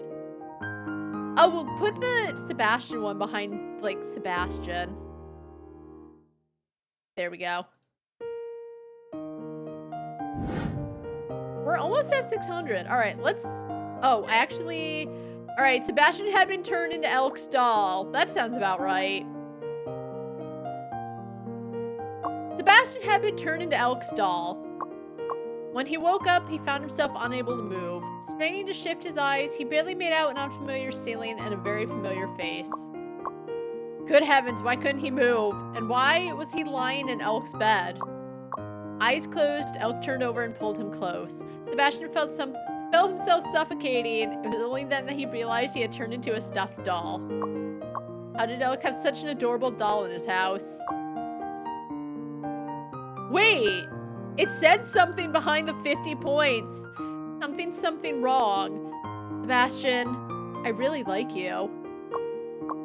Though he couldn't move, Sebastian could fully experience every sensation a doll could feel. Elk's breath, his warmth, the softness of his hair, all but passed through this embrace directly to Sebastian.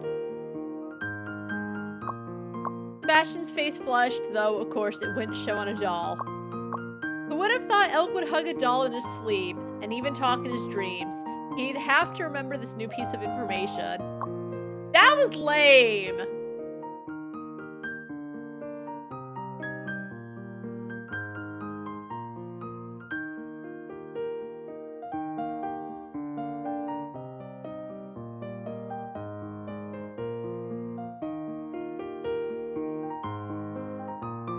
Like, I know these people really love their ship. And if it was multi-chapter, maybe it could work out better. It was lame.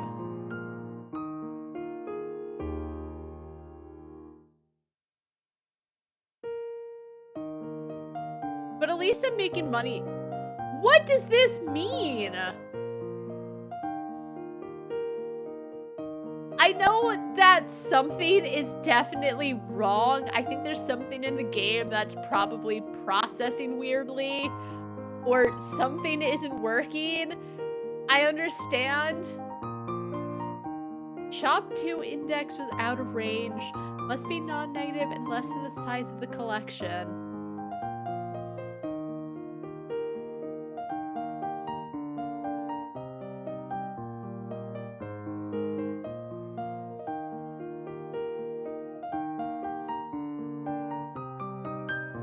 Alright, so they want drama. Not this forever. More hurt comfort. Can we calm down? Ooh, okay. Got new inspiration. Oh my god, I'm so sick of Infernal Road. I know there's 13 endings.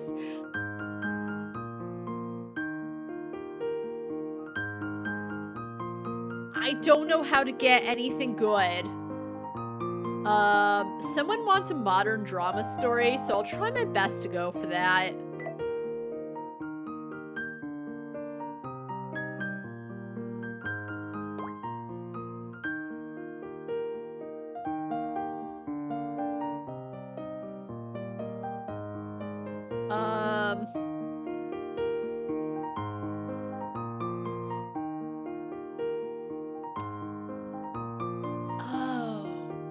Let's try this one.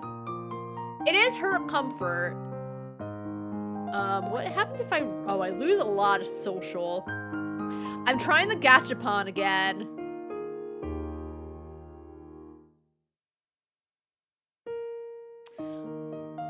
Come on. Okay, wait. I can fix this.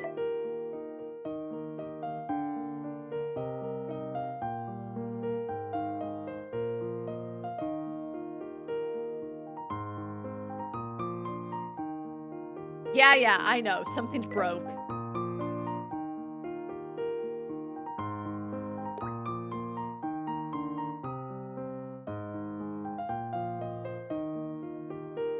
Okay, you know what? That's really cool. I'm gonna get yes. I'm a little upsetty spaghetti, but that's okay. Modern. Just Sebastian died, Jesus. And then we'll work. Oh, you know what? I can go for Gachapon again.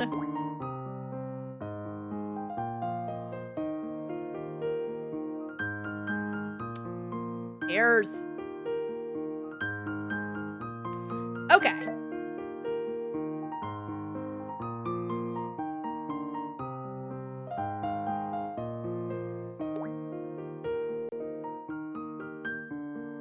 All right. Wait, abandoned dog. The rain outside pattered softly, outlining the gloomy night. There was a knock at the door.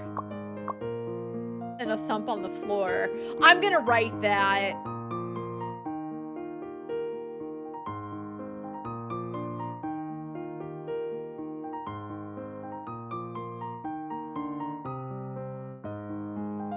Sebastian opened it, and standing there was Elk. Rain had drenched him completely, leaving him looking like a stray puppy, soaked to the bone and without a place to go. Sorry, Sebastian. I couldn't think of anywhere else to go, Elk said in a low voice. So this is one of the simple ones where it could be angst if he just closed the door like an asshole, but I'll let him in. Come in, Sebastian said, stepping aside to let Elk enter. Sebastian had heard whispers about what had happened to him. Seeing Elk, once so full of life, reduced to the state, left him with a heavy feeling. Elk took a shower and soon fell asleep on the sofa. Sebastian sat silently, staring at the peaceful, almost fragile look on his face, feeling his heartbeat inexplicably quicken. That wasn't even her comfort! Elk's hurt. There's rumors something happened which we never hear about. He lets Elk sleep on his couch, but he doesn't comfort him. He just watches like a creep. There was setup that it could be her comfort, but it didn't get delivered, and no one's gonna complain about it. To be fair, sometimes people just, they don't want to hear it, to be real. I've been on Tumblr and people were like, oh, someone had this comment about my story, how dare they, blah, blah, blah. And they would like not even cover up the username, and characters are very out of character. I think that's what that person was complaining about. And as I said, would I comment this character would never do that? No, even though I refuse to read fanfics where the characters are too out of character, I would never comment on it. But that doesn't stop someone else from doing it. But like,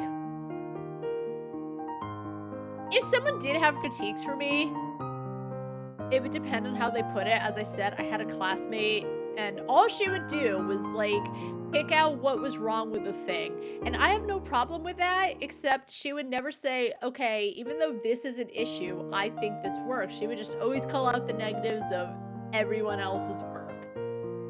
And then take it very personally when anyone else was like, I don't think this works, so whatever. But anyway, I say that, but like, I don't think anyone,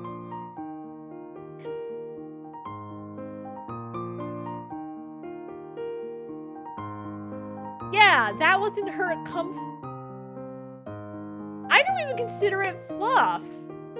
The problem with this is sometimes actually fluff works perfectly, but then if it's like because it's not angsty and Sebastian didn't slam the door on him, it suddenly becomes fluff when nowhere in it is it fluffy. They have the setup for fluff, as I said, they have the setup for her comfort, but it doesn't go further. I wonder if it's because her willpower is low. I wonder if that's the issue. Whatever. Really? No, it's not.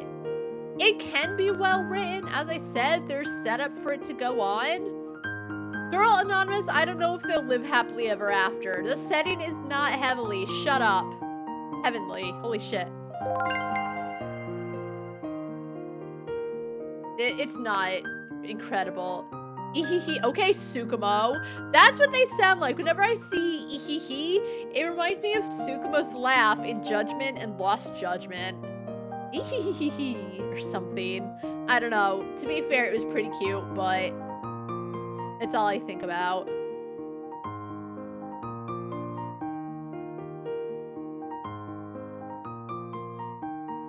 What is happening? All right, I'm going to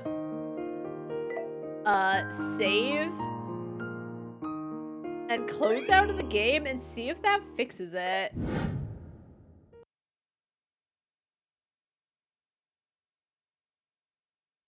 Cause this is it because I set up a new booth?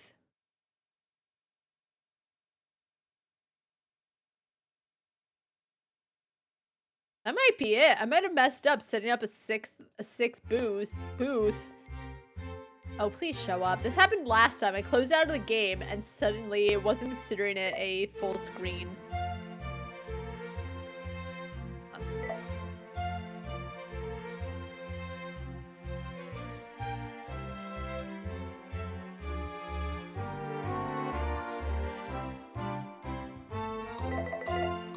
Oh my god, why does this happen?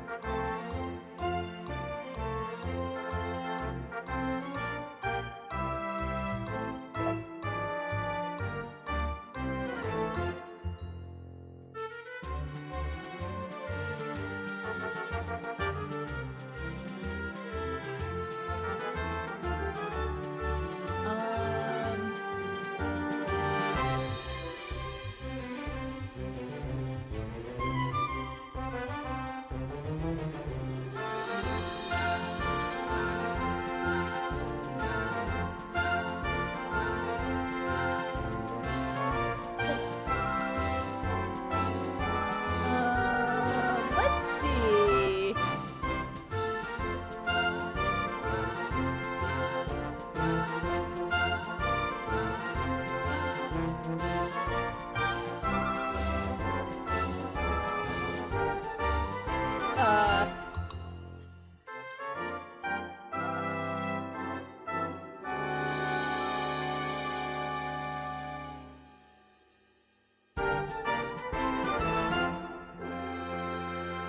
I'm trying to look through hotkeys because I used to have a hotkey specifically for capturing a source.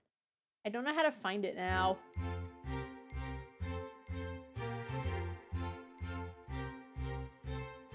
Oh, okay.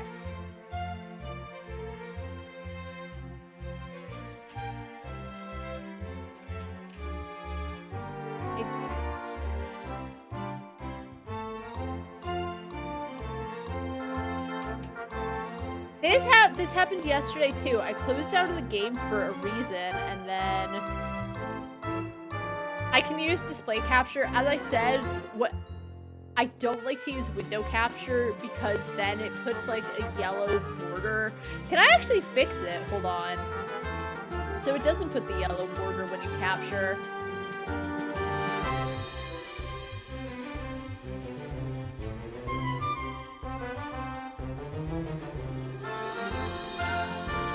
No, it still does that, and it's actually very distracting, which is why I don't do it.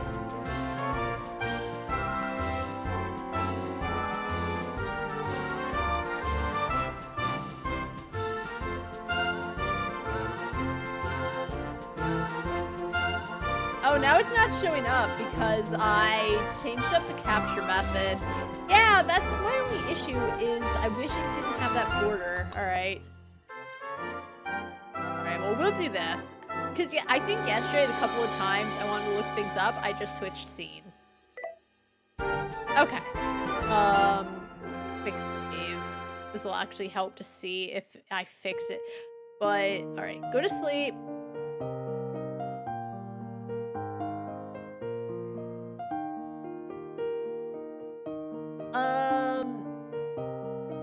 I wonder if it's because I don't have anything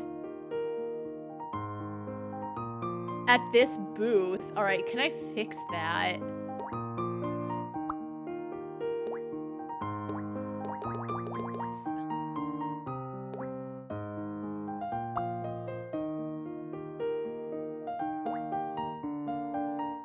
Oh, I wonder if it has a real issue. I think it's because I bought the 6th booth because I can't do anything.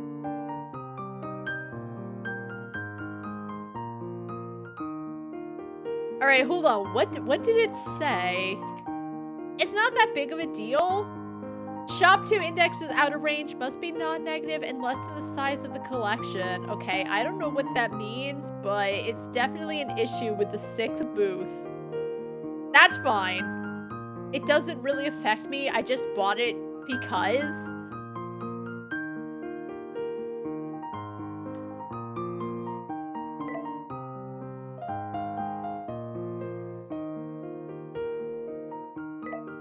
Alright, drama modern was. Oh, I do actually want to get more Android stories, as I said. People want drama in modern.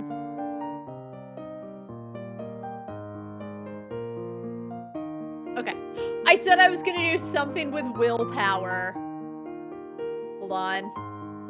I really need to fix willpower because I don't know if that's affecting my stories. Alright. Let's go out. So what fixes willpower? I think it was campus. Yes.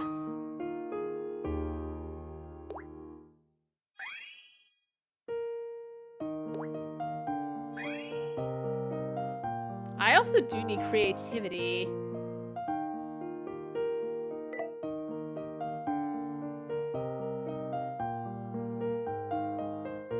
It'll be late. I can wander.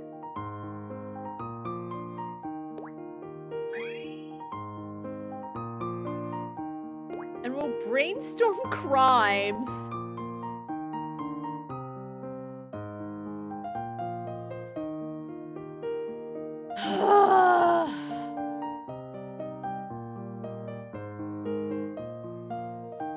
They definitely need, I think, and I know it's a lot of work, but they're devs, so they probably have people who can write. I really think they need 50 fix per every different tag they can give out. Like, drama, I feel, is a sub-tag, specifically because I don't think you can specifically go for drama, but some of these are dramas, some of these are angst, blah, blah, blah. That's fine, but we have a copy of Sebastian Shut the Door to the Interrogation Room.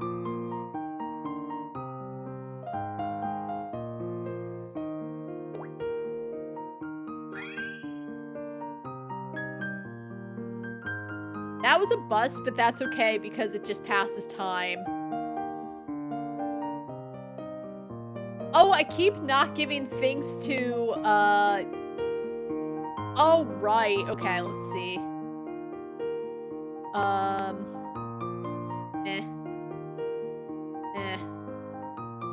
I already have one.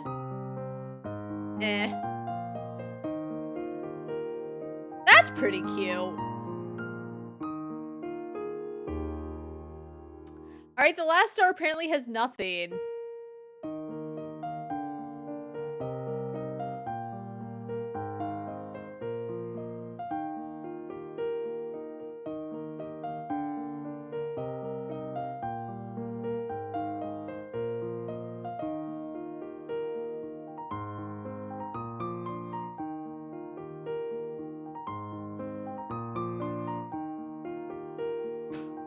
Alright.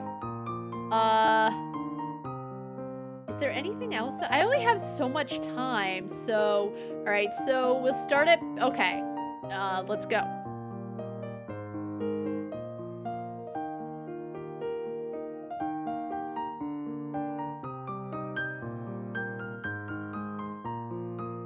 Oh, taking other things takes up time. Alright.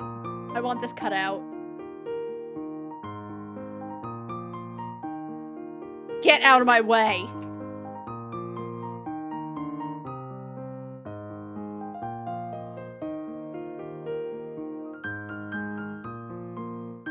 Oh my god! I'll take them both, why not? Ugh.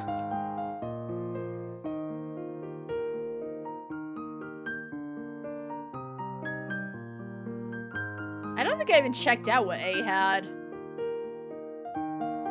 Nah.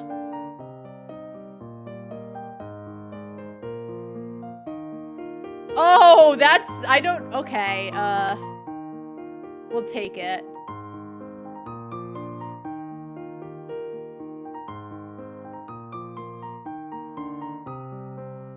I actually do like the Polaroid, but I'm taking both of them.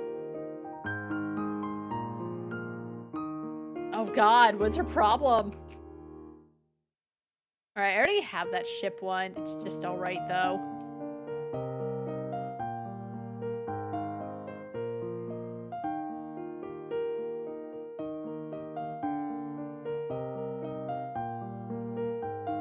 Oh, yeah, let's take it! We have the time. AO7, I don't know what that... Oh my god. I did it! Look, I got everything I've wanted! Oh, this one is cute! He's, like, working hard for the love of his life, and so he, like, happily goes back to work. That one's cute. What's wrong? I don't understand that one. Objection.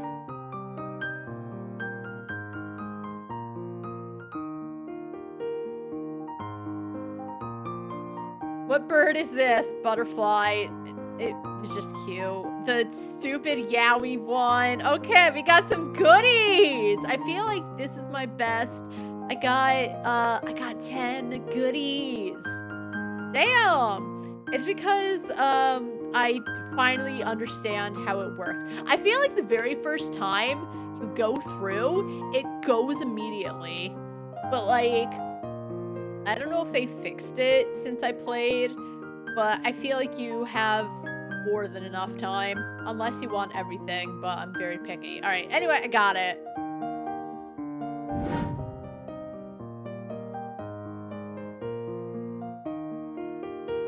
Buddy. Hey. All right, what are my commissions? Drama. I think I might have something that's...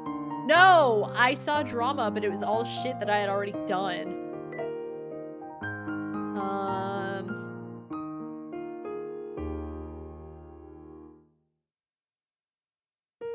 We can do the celebrity event. All right. So celebrity, I think, is the mall. No. Oh, not the mall. I meant the cinema. The mall came out instead.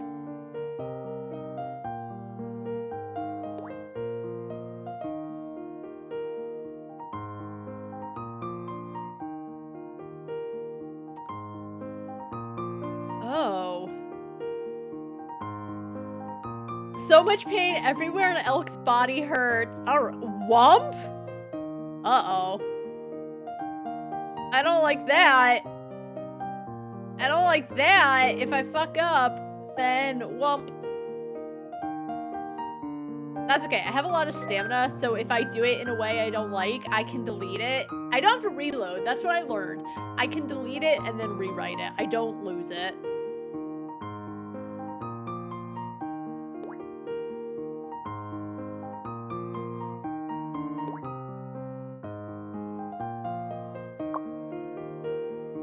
By the way, Wump, for those not in the know, is basically like...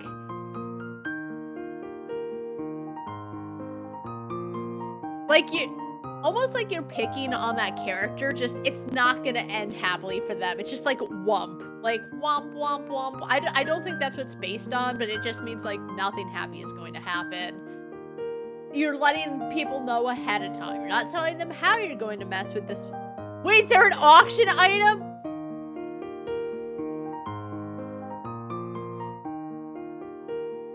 I just saw the time. Whatever. Everyone Elk's body hurts so much. The excruciating pain surging through Elk's body was almost tearing him apart. He tried to move, but his arms were tightly bound behind him by chains. He couldn't move. Ladies and gentlemen, here's the finale auction item of tonight. Ruby. Name's Elk. Blinding light shone on him. He struggled to lift his head, and through blood-soaked strands of hair, barely made out the scenery outside. What the fuck? He was on a brightly lit stage, locked in an exquisite golden cage. Below the stage, greedy eyes were fixed on him. I don't like this. Elk's thoughts were already blurred. Days of torment and abuse had drained his strength, making it impossible even to lift a finger. Sebastian sat in the audience, looking up at the familiar figure on the stage. They always know each other. No matter what, they always know each other. in some way, just how come they can't meet up? Or like they kind of know each other, but not really. They've seen each other before. He had been tracking Elk for days and finally found his trail. Never in his wildest dreams did he expect Elk to end up in this underground auction house exclusive to the rich and famous. The Elk who used to always smile gently was now in such pain and misery, like a butterfly with its wings broken. Act now! He picked up a teacup, but his hand suddenly shook. The cup fell to the ground, shattering into pieces. Smash! The lights went out. In the darkness, Elk smelled a familiar scent. It was that person's scent. Elk opened his eyes wide in confusion. He couldn't see anything, but somehow felt a strange sense of peace. Amid the panic screams and running footsteps, the cage was opened. A warm hand undid the chains binding him and rescued him from the prison. Are people freaking because Sebastian dropped a teacup? Anyway. Sebastian, is that you? There was no answer, just a tight embrace, as if holding a lost treasure. Elk heard the other's restrained, rapid breathing, and fierce heartbeat. I've come to rescue you, Elk, he heard the trembling voice. He wanted to say more, but couldn't. The accumulated exhaustion overwhelmed. Okay, hold on. It overwhelmed him. I was gonna say, there's drama, but like, why aren't they saying hurt comfort, which they've actually done? Where Elk is hurting because he's been caged and locked up. And Sebastian is like holding him and comforting him. But this time, he knew he could finally have a good sleep. Alright, I'm gonna say Elk knew he could finally have a good sleep because they're using a lot of heat. And there's 2 he's. And sometimes you can still work it out when there's 2 he's, but there's a point where you have to say who you're talking about. That person's. He wanted to say more, but couldn't. And he collapsed into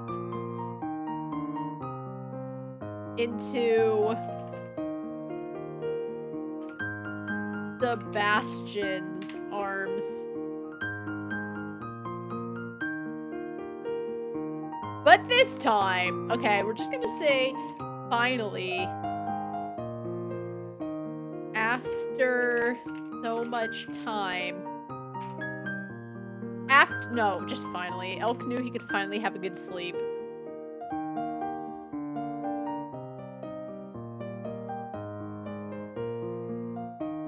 Oh, do I not have any? It wanted violence, but that's okay.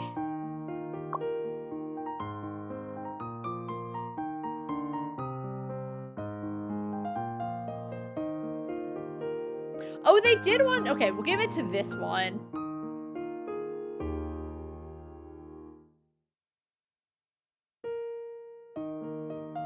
Let there be healing. I think there will be healing.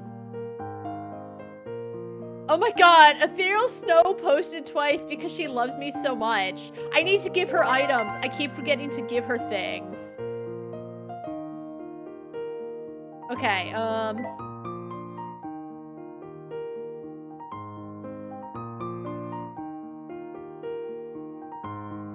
woohoo! So sleepy. I think I'll take a short nap. Even though it's nighttime and you can just go to sleep right now. I've done that before, though. You take a nap before you go to bed. I used to do, when I was in school, at night, when I was, like, all done working on projects, I would, like, watch videos. And I would never mean to, but I would always just fall asleep and take a short nap and like, all right, time for bed. So I'm taking the piss, but like I get it at the same time. Hang on, my phone vibrated. Let's see.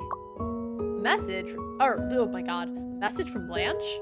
Sometimes she calls her Ethereal Snow Sensei, and sometimes she calls her Blanche, and it feels really odd that, like, to her face, 9 times out of 10, she calls her Ethereal Snow Sensei. You would think it would be the other way around, or just call her, whatever.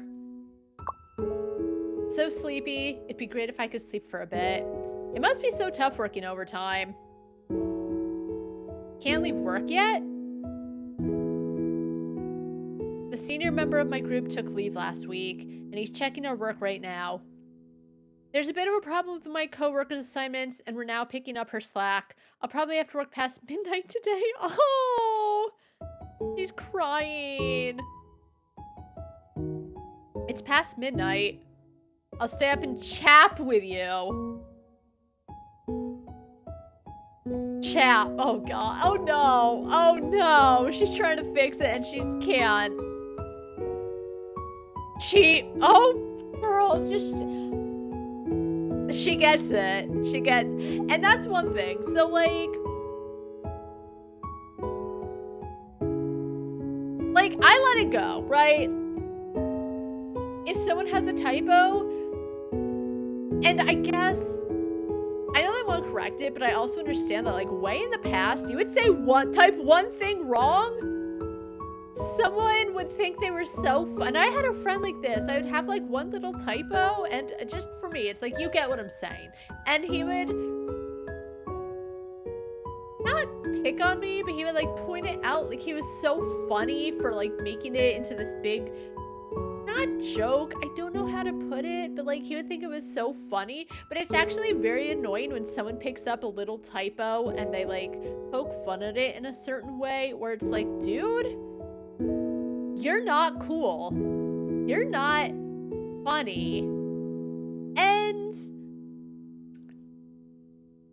if it was like I'd only seen it once from that person, I think it'd be fine, but it felt like it was a big thing like maybe years ago where just everyone would like point and laugh, not at you, but at like the typo and like make it a big deal when it's just a typo, shut up. So I don't know if maybe other people witness the same thing and that's why they try so hard to like correct their typos by being like asterisk and then what they meant to say. But that's how I think of it, because every time I made a typo, I was like, oh God, I'm not gonna hear the end of it because men think they're funny. It was such an obnoxious thing. I never understand. You know when you'd like be talking to someone online and if they had really nothing to like counter with, they would then move on to, well, you spelled this incorrectly or your grammar isn't perfect. It's like that, but yeah, just someone thought they were being funny and it's like, just let it go. Just let it go. People mistype. We're human. We have fat fingers. Sometimes you don't have fat fingers, you still mistype.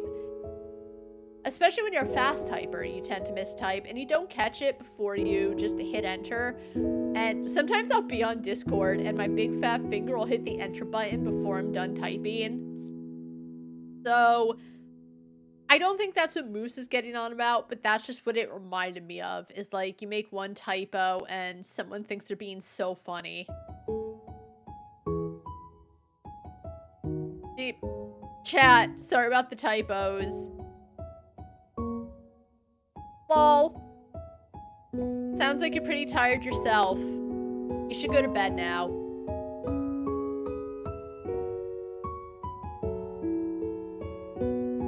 Oh my God. Can't believe I'm getting sick. I hope I'm not getting sick. Loki's sneezing a lot too. It was... No, I was gonna say it was cold out. I went out in this. I should have worn a hat, but let's be real. If I put a hat on, I will ruin my hair, and I was having a pretty good hair yesterday and even today, so I'll say it. Didn't want to ruin my hair. But I wore this and a scarf, because this and a coat, it feels very heavy. It didn't feel too bad, but it is cold out. We do be sneezing, but I'm hoping that I don't get sick or that Loki gets sick. Anyway, I'm not tired. Well, for real. How about this? me a sweet scene for Seb Elk. I always feel like hearing a sweet scene will give me the boost of energy to keep working overtime, especially when it's you telling it, lol.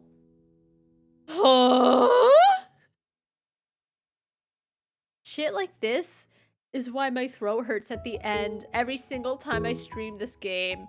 Sometimes it's fine, and sometimes I do stupid voices.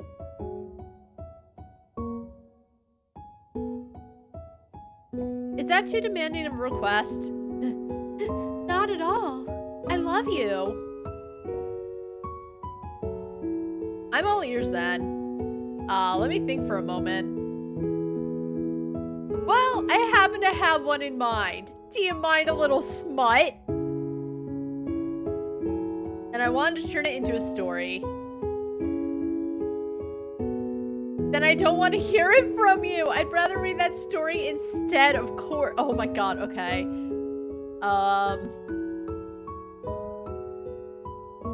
But there's a part of this scenario that I'm a little unsure about. It's like this.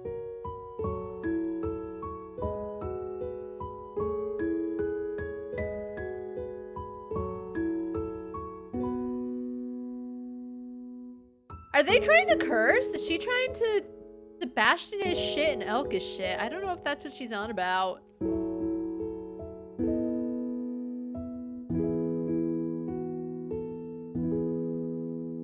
Okay, so you make your own characters, right? You make your ship at the very beginning of the game.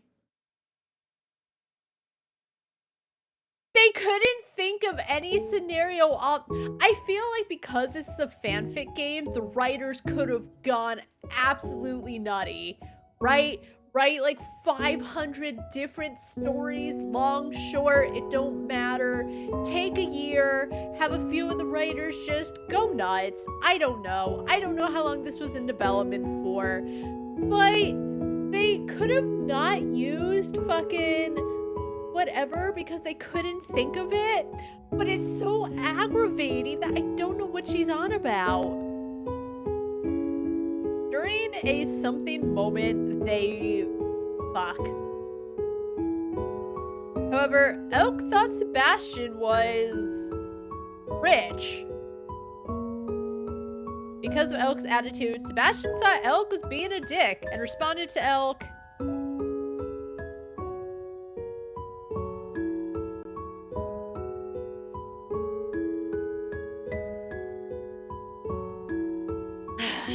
text omitted.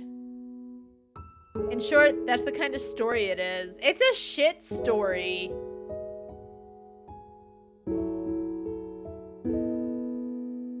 Sweet for sure. My blood sugar level's already in the red. That's actually...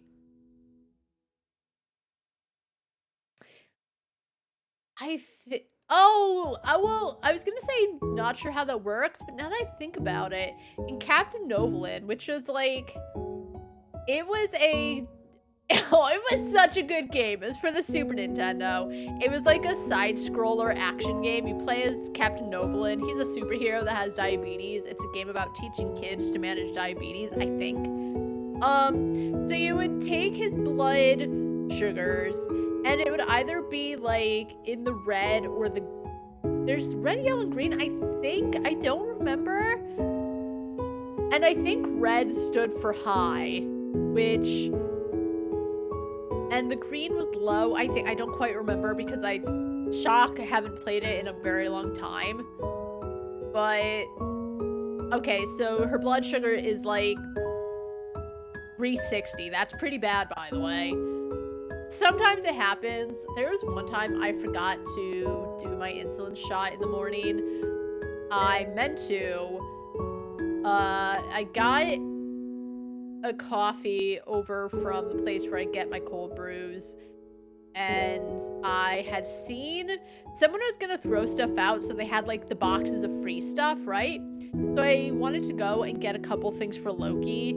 I did it before I did my shot. Don't ask me why.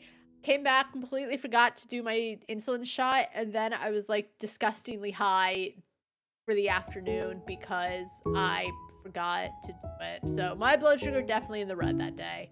Doesn't happen often. I'm pretty good about it. I've had diabetes for a long, long time. But if you're not in the know, her blood sugar's really high. It's sweet, but I find the logic behind the whatever part a bit weird. If it's you, I'm sure you can handle it very naturally, and readers won't notice anything unusual. However, if you want to refine it further, you can add some buildup at the beginning. For example, text omitted, and also text omitted. How about this? Yeah, that is the problem, is like, sometimes there's a bit of buildup, but for the most part, it's just one of the characters, usually Sebastian, feels away and gets ooh blushy blushy, and Elk's like, oh no, does he hate me or something. So there was actually really good build-up, in my opinion, in the Tale of the Angel and the Demon, because they were always hanging out and they squabbled and they went to hang out and they had some back and forth and they slowly realized they liked each other. I thought that had good build-up, but for the most part, it's kind of already there. But it goes from like, they let you know Sebastian likes Elk, to suddenly they accidentally tripped all over each other and they were in love. Very little build-up. Anyway. I have such mixed feelings right now.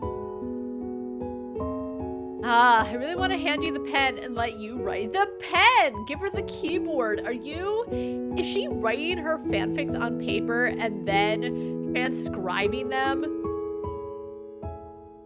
I think sometimes that works for certain things, like for the bakery, when they're coming up with ideas for new recipes and they're slowly testing it out, like, you know, start with, let's say, 125 grams of demerara sugar for whatever, and they bake it, and they then slowly change it if it doesn't come out the way they want it to, and they like change it, cross stuff out, keep writing, before it gets transcribed and it's added digitally to go into the recipe book.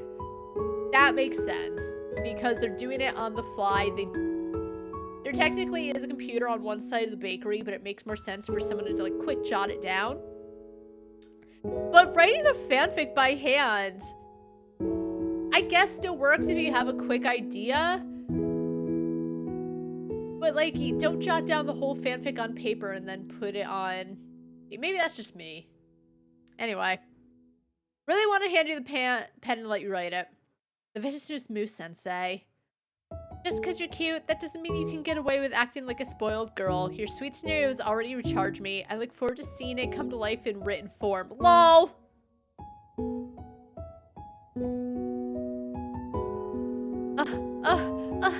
I'll write it now!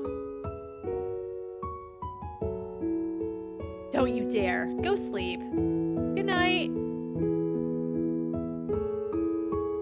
Can't tell me how to live my life. I've got to quickly jot down all the ideas that Ethereal Snow Sensei just shared with me. You have them on your phone, though. If she had her own ideas from what Blanche said, that's one thing, but go to bed. I only wanted to create a sweet scenario for Blanche to replenish her energy to keep working overtime, but somehow I ended up asking for her advice yet again. Okay, but you already said the sweet scenario you had, you were already thinking of for a story, so you can't tell me you were just wanting to create a sweet scenario when you just said this was gonna end up being a fanfic. Stop. Stop gaslighting me. A goddess will always be a goddess, I guess. Ethereal Snow Sensei was working overtime late into the night and said she wanted to hear a sweet scenario to perk her up. I shared a story idea I was working on and she ended up giving me advice. Alright, so we're good friends now, right?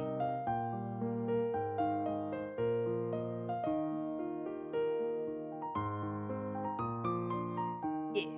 Alright. I'm gonna take a quick break to go to the bathroom because I've drunk a lot of water. And I'm drinking more water. I do have my lemonade drink in the fridge that I'm gonna get because my throat doesn't hurt, but I can tell it's gonna get there. So let's save, and I'll be back in a couple of minutes. All right. It took a long time because it actually took a long time to get the bottle open. All right, let's go to sleep. So now we need to get our friendship to like 200. Yeah, we're never. It's still so. I guess not, honestly. I was gonna say it's still so shocking that my affinity with Velvet is lower than Wraith Lantern, but considering the 20,000 cutscenes we've had with Wraith Lantern, I'm actually not that shocked. Okay. Hey, we're still gonna have that issue about Sebok suits ancient styles so well. I really want to read various ancient setting AUs. Okay, I'll do my best. Yeah, it definitely has to do with the 6th booth.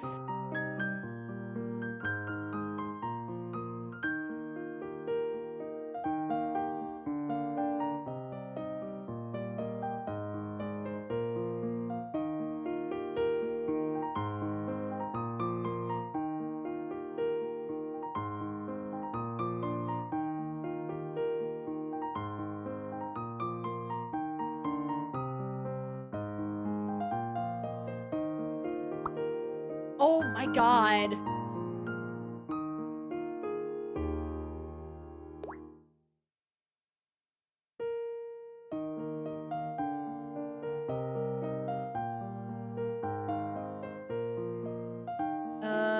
Didn't I have one spare? Oh, I accidentally, I think, took away a whole...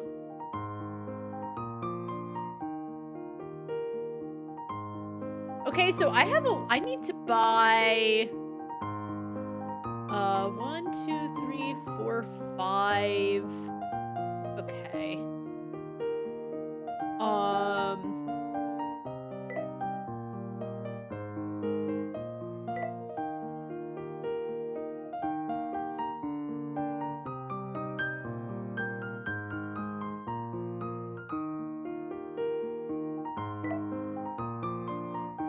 So we have, can I actually put anything in this last booth? Because I think that's the error, is that there's like, oh, we're fine. Okay, so we have 5? So we can move one here, actually.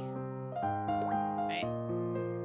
I also bought too many of these, but that's okay. All right, so what would actually work here out of what we have left? Honestly, okay, let's put that away for now. Let's get Bad Omens over there. And let's get Merry Christmas.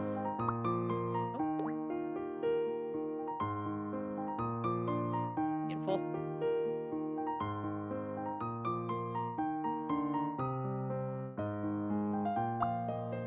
Thanks. All right, I honestly do wish you could put the holders and the books in the same thing.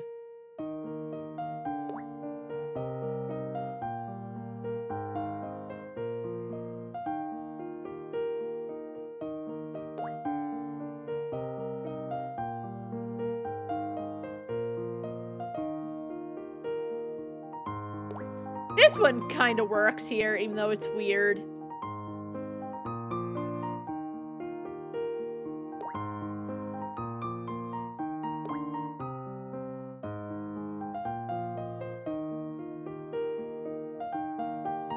Okay, oh. Yep.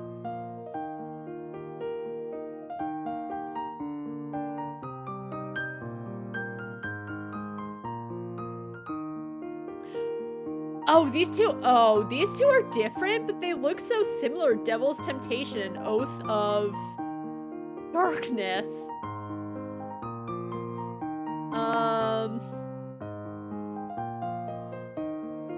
Okay.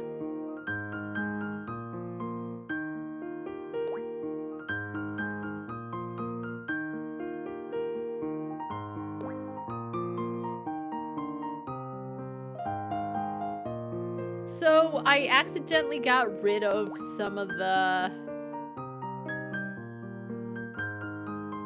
buttons that I have. Let's see.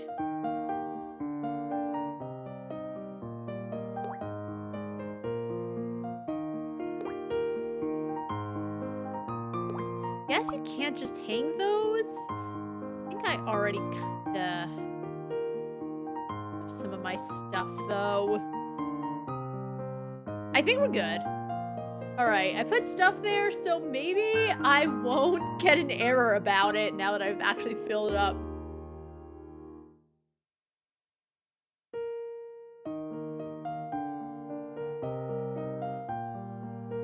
Alright, someone wanted medieval. I haven't done medieval in a while, but again, that's 'cause it's like I think fantasy I'm actually really okay with. It's medieval fantasy that I'm kind of meh about. Oh, medieval I think was the exhibition hall. Yeah.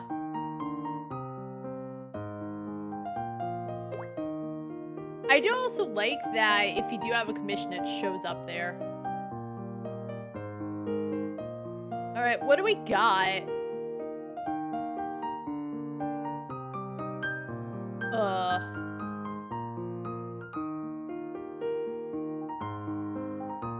I don't like those. We're gonna rest, and we're gonna see if we get anything else good.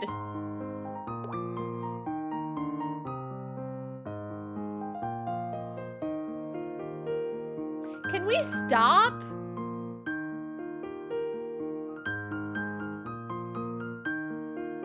Fine, let's get the other ending, I suppose. But again, that's what I mean, is that sometimes people give you shit. Maybe it's for doing the same fanfic but switching the characters. And sometimes they just slurp it up with the biggest straws known to man.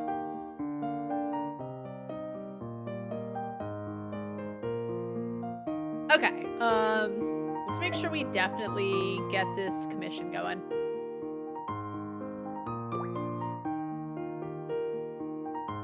The leader of Bayou Valley is set to marry the young master of the Hehuan sect with the wedding scheduled for the end of the month. Rumor has it that Bayou Valley, now renowned as the top sect, is using its power to coerce Hehuan sect, who, weakened in recent years, had no choice but to send someone.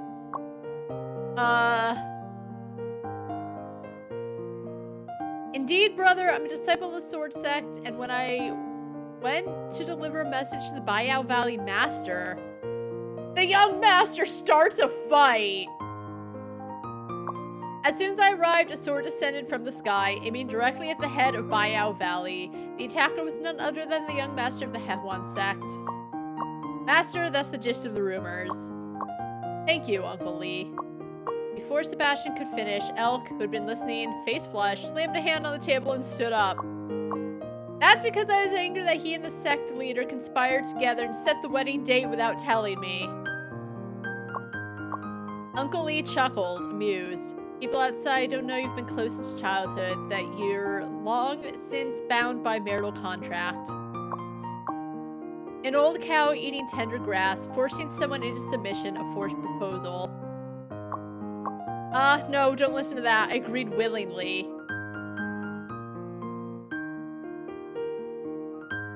Is it though if, like, they've been bound since they were kids? Seeing him flustered, Sebastian stopped teasing and gently pulled Elk onto his lap, pressing a soft kiss to his forehead. Okay, I thought the other one would be really dramatic and, like, Sebastian beating on Elk or something, and that's why I was so, like, hesitant to grab this one. But I think it's even sweeter than the other ending. It doesn't matter. By the end of the month, it will all be settled. Okay, no, I liked that. It was sweet. It was cute. It was dramatic, I guess, according to them. But to be honest, it feels more fluffy. But whatever, it's drama according to the devs, and they know everything about fanfic.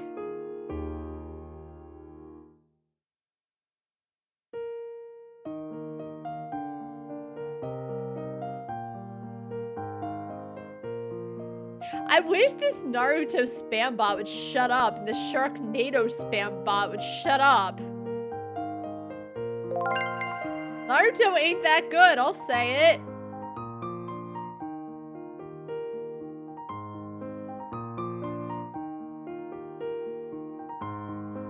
I didn't give anything to Blanche.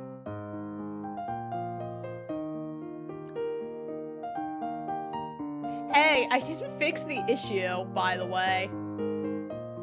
Oh, is the gachapon still have the stuff I want?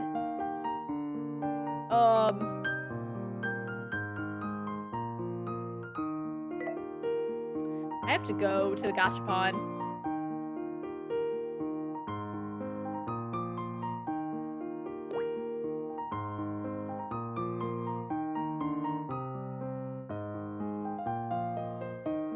Okay, that's cute. Ugh. Please.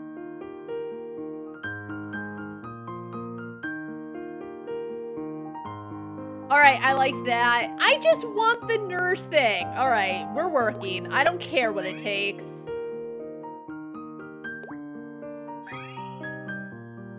Just give me my fucking nurse badge.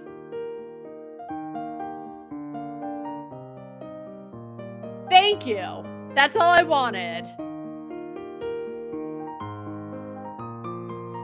Holy shit. That wasn't so bad. But my social skills are very much lacking.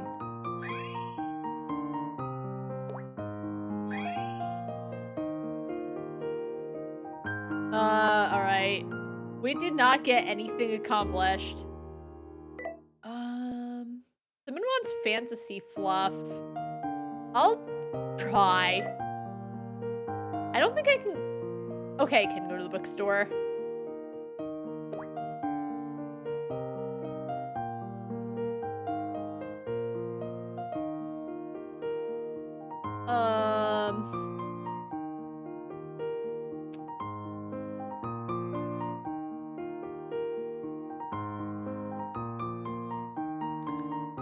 This sucks.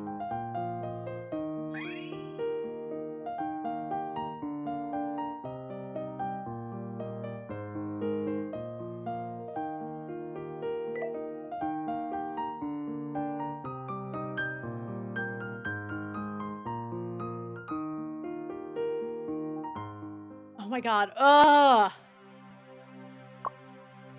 Keeps, oh. I'm gonna grab these both, because working so much, I lost a lot.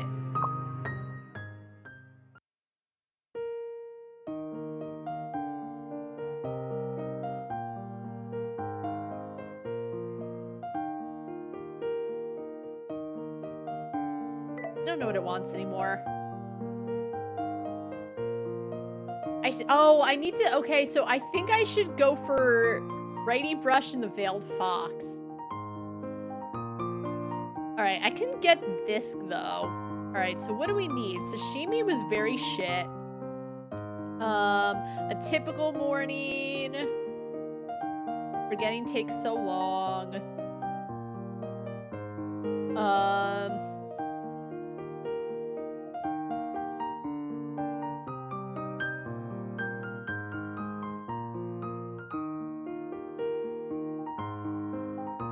We need more modern and we need more hurt comfort. The tail... Is that the tail of an angel and a demon? Alright, hurt comfort. Alright, we're good. Secrets of something. Christmas wish.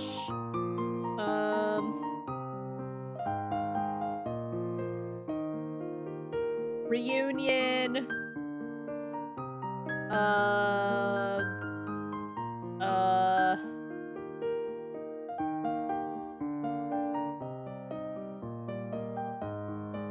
The rescue from the brothel, which was so stupid. The werewolf.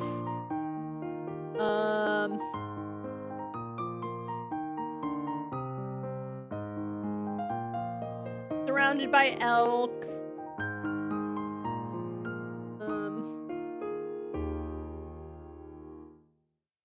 Drinking. I don't actually remember that one at all, but sure. The Last Kiss, why not? Alright, confirm printing. I keep missing that you need specific fanfics.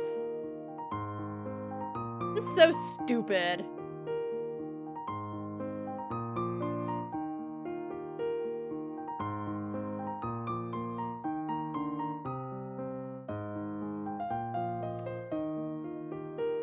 I have enough to get this.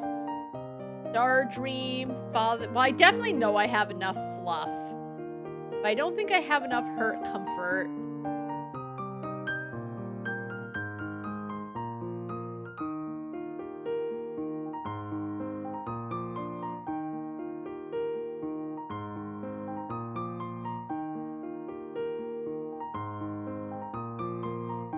Technically, I do. You know what? At this point... No, you know what? I'm not gonna go against my morals just because I want to release him. I can't have my whole story in there. Tale of an Angel and a Demon. It's not getting the fanzine. There's like 20 others everyone can buy.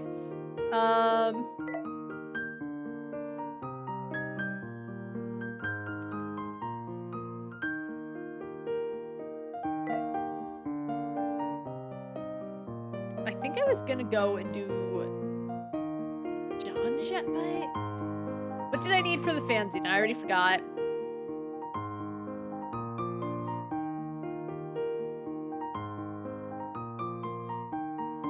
We do. I think I actually definitely have enough for endless endings.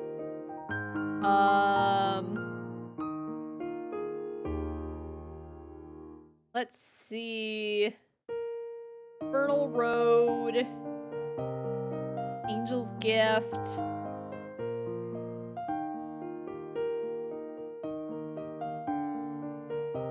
Forgetting takes so long. The Seventh Day, why not?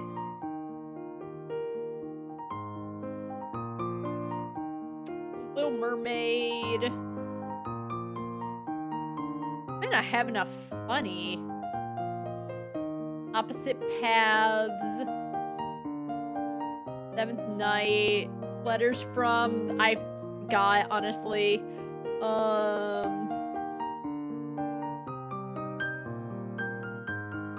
Don't remember that one either, but we'll choose it because it's funny.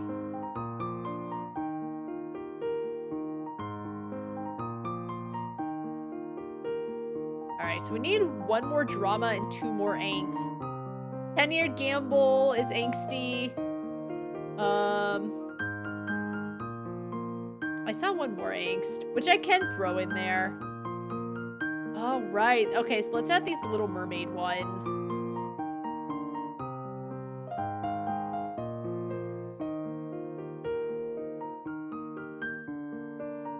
Time Stops, Reunion.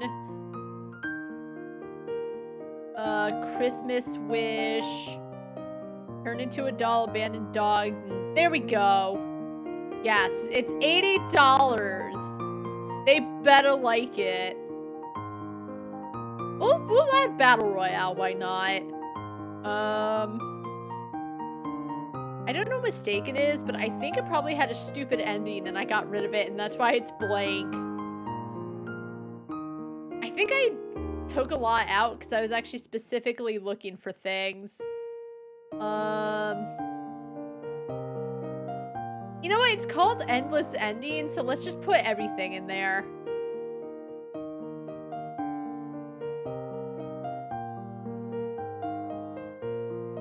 Alright, how do I go back and so I can just do it in a row?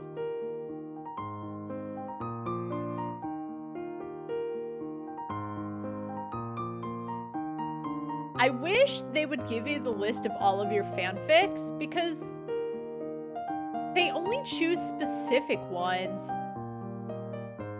I guess if it has nothing to do with the requirements, it makes sense, but it's still really annoying.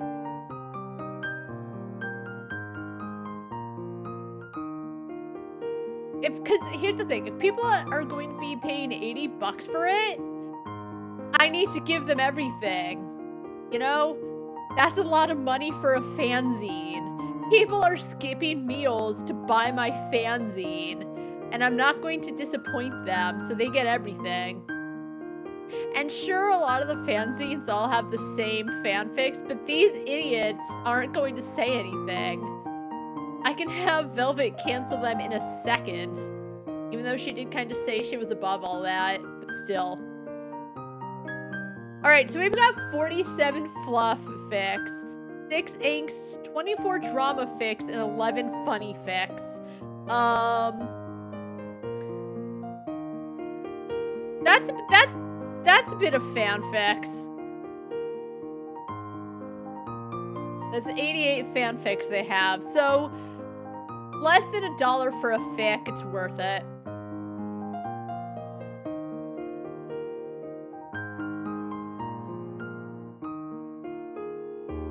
Oh my god, they love it.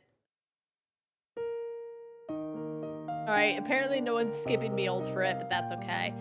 What was I going to do? Oh, celebrity, that's right.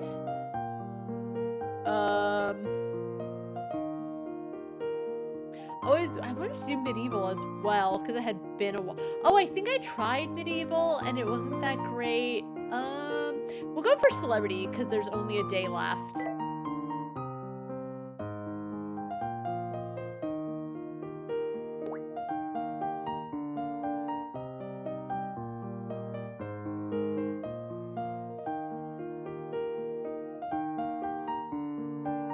Alright, here's what I haven't written.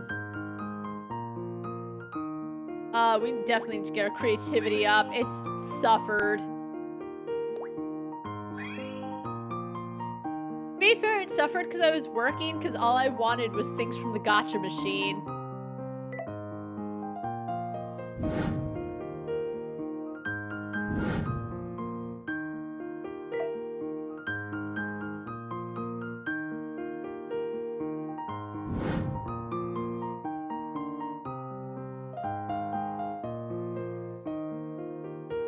I got like a really cute elk sticker that I want to put next to the Sebastian one.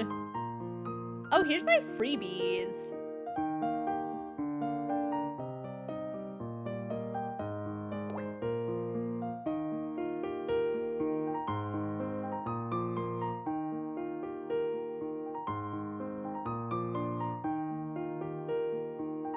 Okay. Anyway, where's the sticker I got? I got it from, I think, the Gachapon.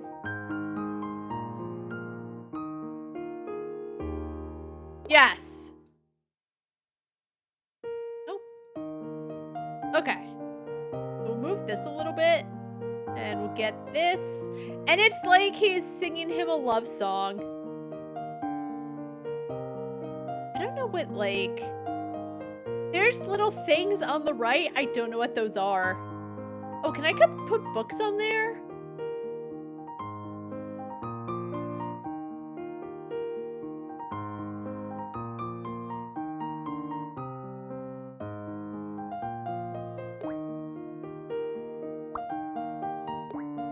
No, I guess not.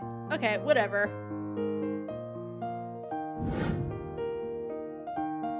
Right, I was working on things. Okay. Hold on. Inbox. Go. Yes. Okay. Sebastian discovers fan fiction. Golly. One day, while browsing the internet and doing a little self-searching, Sebastian stumbled upon a mysterious website with a red and white color scheme. Upon clicking through, he found countless stories featuring him as the main character. In these stories, I don't know what that's trying to imply. Scenarios were described in which the other main character was none other than his teammate Elk. What kind of his teammate? Is he like, does he play soccer?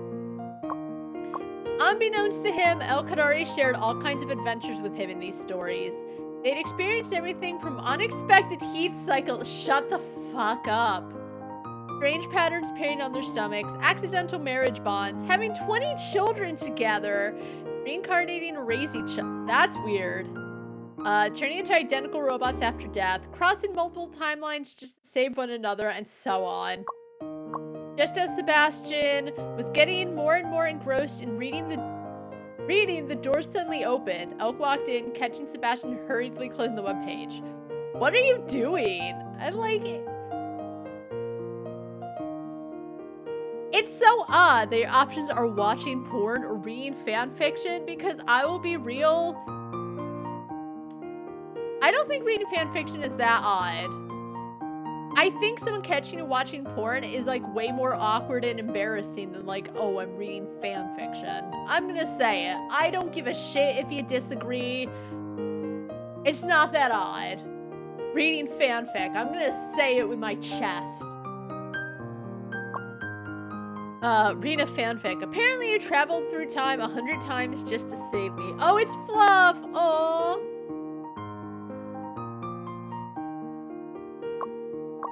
For a moment, Elk's gaze grew distant, and Sebastian began to feel nervous. I was kidding! I'm sure the writers were too! Yeah, I know, we're teammates. After all, fanfiction's pretty normal. What Sebastian didn't see was Elk, after the door closed, revealing a puzzled expression. How did they find out? How is that considered sci-fi? That wasn't that good. I think it could have been, but I don't understand the ending. I should have oh my god. Whatever. I should have gifted it to Blanche.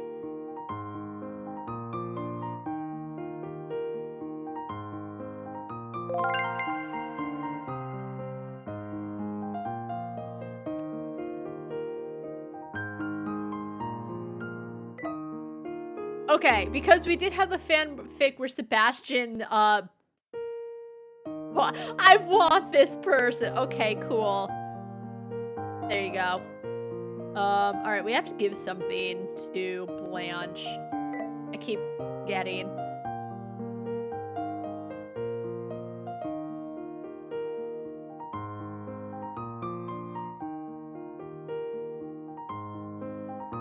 I have to write every fanfic for her.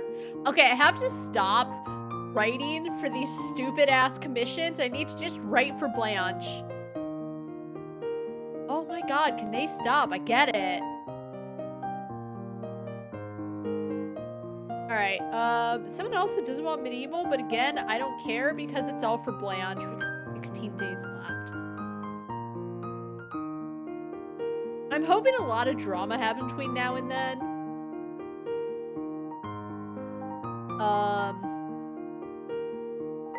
Alright, so is there anywhere that I can potentially upgrade relatively soon?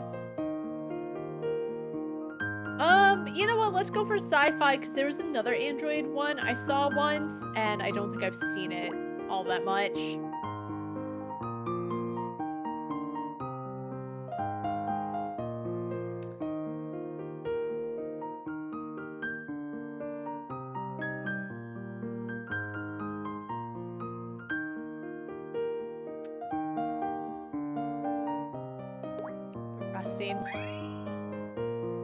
Just brainstorm something different.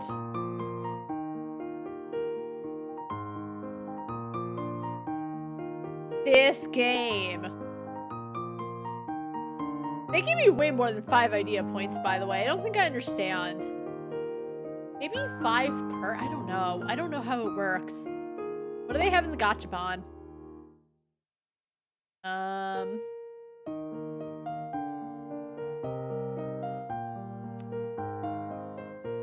I really do be liking the Bad Omens. Okay, let's go for it. Okay, you know what? That's cute. I didn't get what I wanted, though.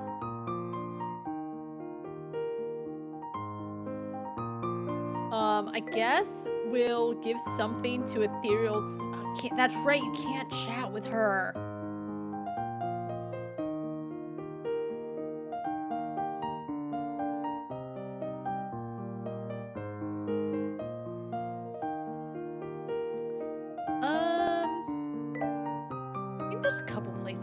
actually go to.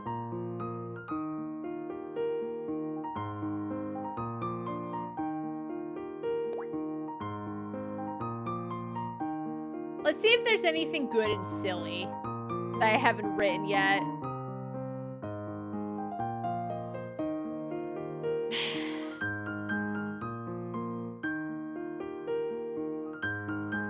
Oh, okay, so they do give you idea points, but it goes down to 0 and then counts back up. So that's why I thought they gave me way more than 5 points.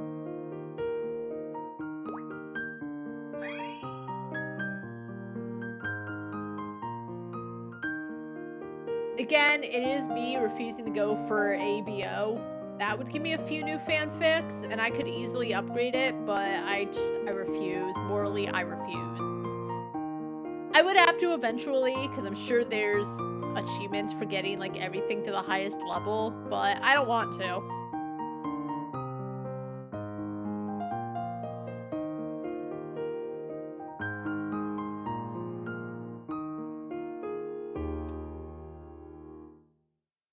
We do need to get our social skills. How do we do that? Not here. Oh, you can, like, wander and get a bit of social skills there. Alright, let's go to the mall. We can wander around. We can brainstorm some modern.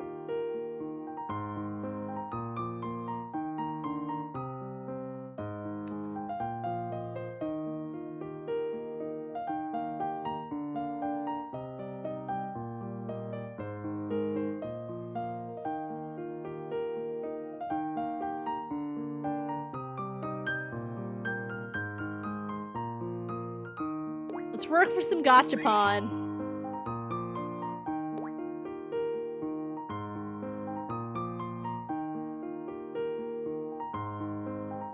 Okay, you know what? Oh my god, I want... Wait. Oh, there's a lot. Oh, I want the Christmas one. Okay. Okay, I gotta make some... Oh, I don't think I have money to make a fanzine.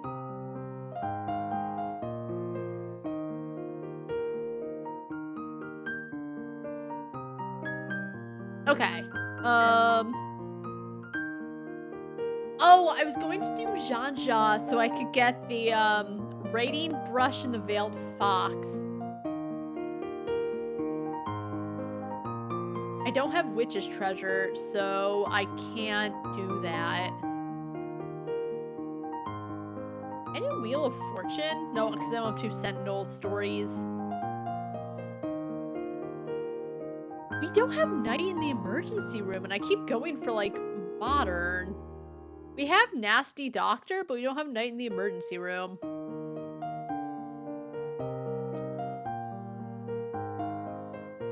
Have any violent? Sometimes we have, like, a story that's considered violence. It was a stupid campus one where there was violence for, like, 2 seconds.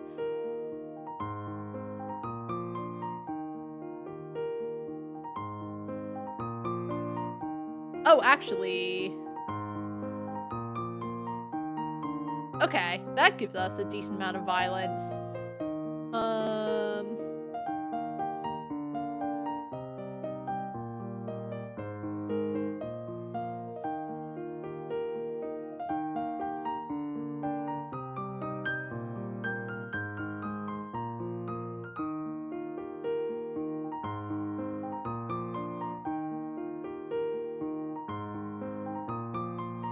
We'll add both Little Mermaids.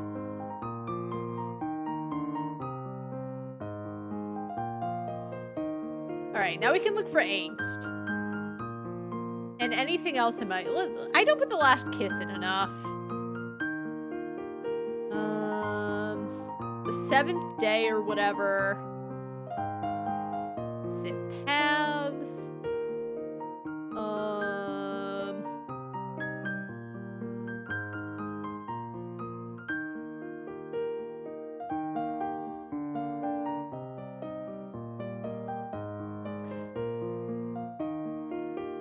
Yeah, I I thought I had more angst, but I don't apparently. Some of these things definitely, in my opinion, are angsty. They don't care though. What a shame.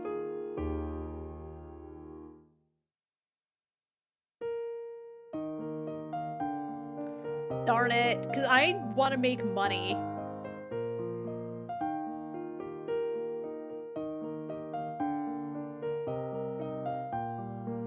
Alright. Oh, well, I still don't have enough. Actually, do I? Oh, I do. Holy shit. Okay, I thought I would, like, need a specific... Alright. Put all of them in there. No, you know what? We'll put the 10-year gamble last because I think it's the best one out of all of these. That was very sweet. Alright, that'll get some money in my pockets.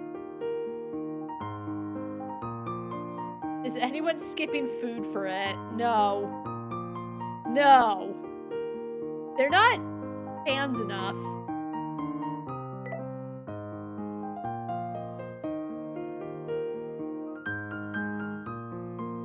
I should grab fanfics just to gift to her. Okay. God.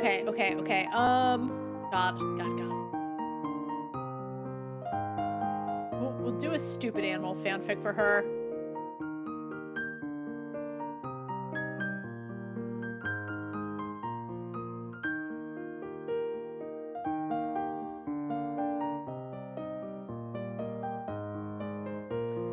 Right. We'll wander around too. Alright. Oh, I'm out of time. Okay. I'll write it for tomorrow.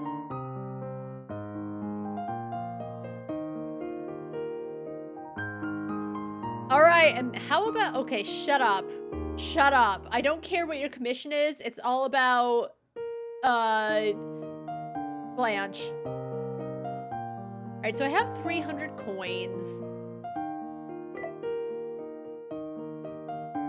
We'll keep going to the cat cafe and getting different animal fanfics. Because that's one I don't really do much with.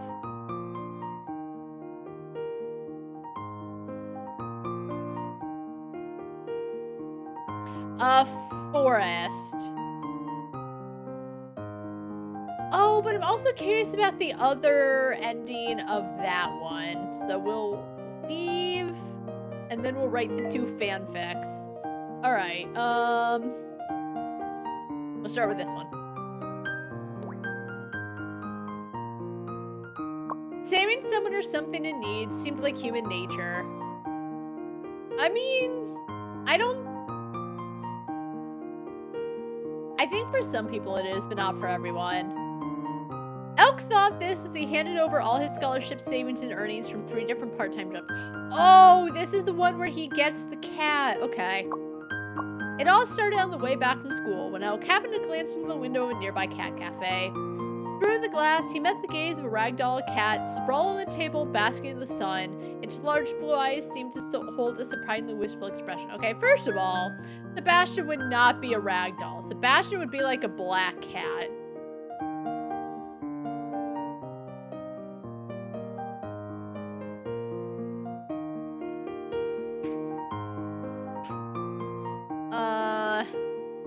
Black cats have like, I feel like I've only seen, and to be fair, I'm basing it off of like Salem from Sabrina the Teenage Witch. But they have green eyes. Sue me. Yeah, his large green eyes seemed to hold a surprisingly wistful expression. Compelled, Elk found himself stepping inside and asking the owner if the cat was for sale. The owner, grinning like a true salesperson. Okay. Leave. Oh, hold on. Grinning like a true salesperson, held up several fingers implying a hefty price. Elk shut his eyes, feeling a strange sense of hesitation, and wondered if the cat was will leave. Okay. If the cat was for sale, the owner grinning like a true salesperson. Grinning.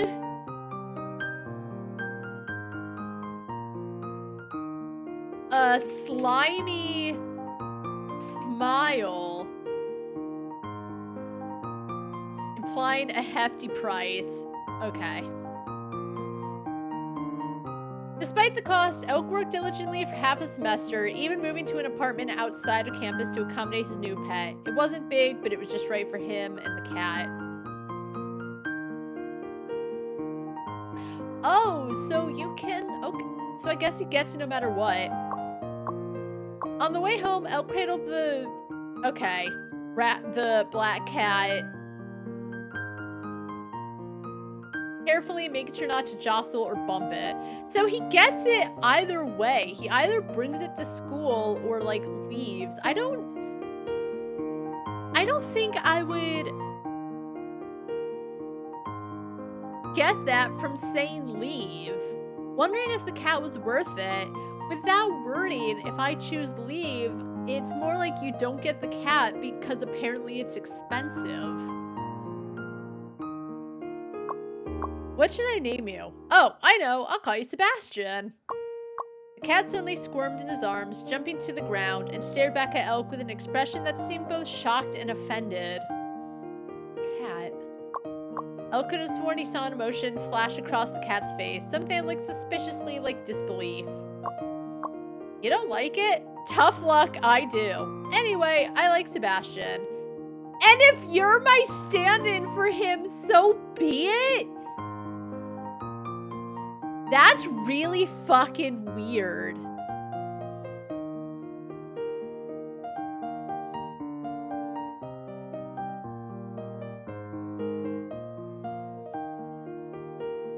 Like,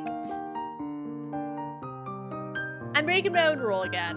I'm gonna talk about the Dark Side Detective, and the game, whatever. So at the end of the first one, Dooley, I think, gets kidnapped by Cthulhu, and in the second game at the start, I think his name's McQueen, the main character. I forgot his name. I feel bad, but I forgot it. So he gets a cat, and he names it Dooley, because he's so used to talking to Dooley and, like, bouncing ideas off of him, and because Dooley has been kidnapped and warped to another dimension, he gets the cat as his stand-in. And that didn't feel so weird, because it's not like he's saying, I like Dooley. He's saying, I need someone to talk to so I can work out my thoughts about the upcoming cases. That was fine. That wasn't weird. It made perfect sense because Dooley's his best friend since childhood. It's weird to say, I like Sebastian. You're my stand-in. That's fucked up. The cat hesitated before trotting back to him, rubbing its head against his leg in what seemed like a gesture of acceptance. Pleased, Elk scooped the cat back up and carried it into their cozy little apartment. Their cozy little apartment, where yes, it is technically the cat's apartment now. It's weird. Knowing that he's saying it because he has a crush on Sebastian and the cat's a whatever. They settled into a quiet routine, except when it came to bedtime. The ragdoll cat insisted on sleeping beside Elk in bed, refusing to be locked out, and showing no interest in the expensive cat bed he'd bought. Eventually, Elk relented, letting it sleep on the pillow next to his. Aww. That's what our cat, Raven, does with my sister, is she sleeps on the pillow, or on the pillow next to where my sister sleeps. Sometimes she sleeps on whatever pillow she damn well pleases, but, you know, that's where she sleeps. Alright, it's not a ragdoll. Shut up.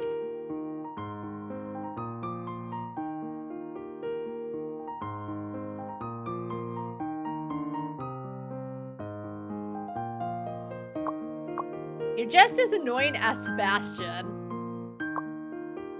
Cat responded with a disgruntled meow or two. Haha, hee hee hoo hoo. No matter how much I hint, he never notices. Every time I look for him, it's just, he's off working again. Even if we pass each other in the street, he won't say hello. You know what? That does sound like Sebastian. With all his frustrations pouring out, Elk went on and on, eventually falling into a deep sleep. He got so tired from ranting he fell asleep. That's me after every stream. I've ranted so much I need a nap. Cat placed a paw gently on Elk's forehead to check if he was truly asleep. Then, in an instant, the cat's form melted into a familiar human shape. It was Sebastian! Creepy. Sebastian embarrassedly touched his nose, speaking in a low voice. Should have said so earlier. Then I wouldn't have had to go through all this trouble. I can't believe I've been working at a cat cafe every day, selling my looks. Yeah, Elk was saying he was trying to hint at Sebastian.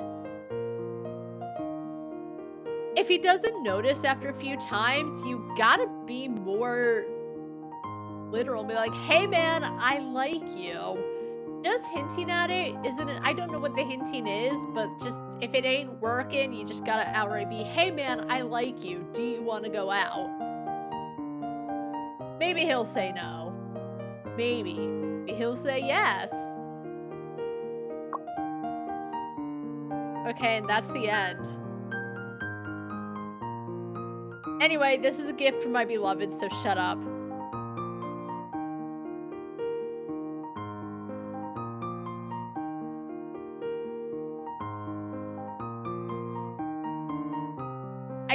I don't make money off of it if it's a gift, but I think I still make...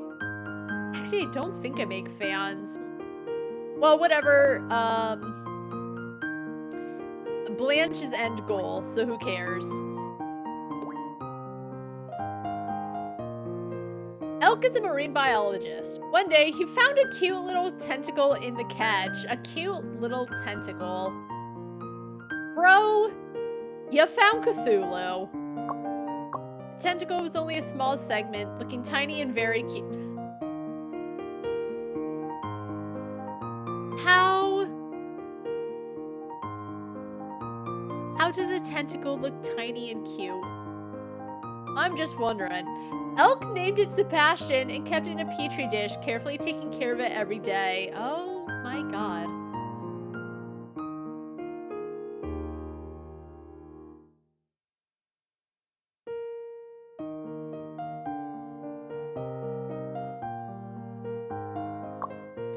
The little tentacle named Sebastian was soft and gentle, even curling around Elk's fingers like a very obedient pet. However, one day, Elk began to have strange dreams. Yup, it's Cthulhu.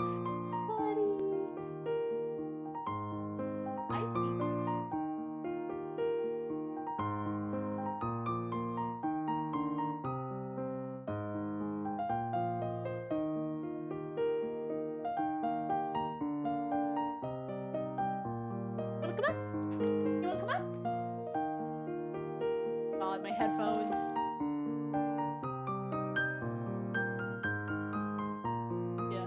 There you go. Oh. I meant to throw it out the door and accidentally. Oh my god, I'm so good at throwing.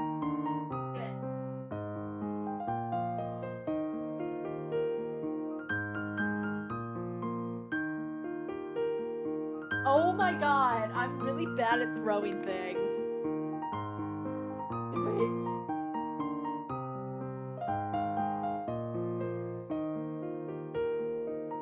Speaking of, pets. So I have my one arm just like, it's down near the floor, so Loki was like, just wiping his nose on my finger, because he knows if he does it, I'll give him attention. Alright, so anyway, we've got Cthulhu in the midst. In the dream, Sebastian grew large and dark. It tightly coiled around Elk, suffocating his. Ugh, I'm saving up for the gotcha. Whatever. But in the daylight, it returned to its innocent small form, curiously tapping and playing around. No matter how Elk asked, it only looked confused and innocent. They keep saying that. Like, I get he's a marine biologist, it's cute to him, but just every single descriptor is it's innocent, it's cute, and go to thesaurus.com. One day, Elk woke up again from a suffocating dream. He found that the room was filled with a massive, dark tentacle which was violently thrashing around. The scene before him looked like hell. The giant tentacle wrapped around Elk's body and threw him into the air. In the panic, suffocation, Elk decided, extermination, Jesus! Soothing. Elk softly hummed a sea creature lullaby, trying to calm Sebastian. All those sea creature lullabies that exist.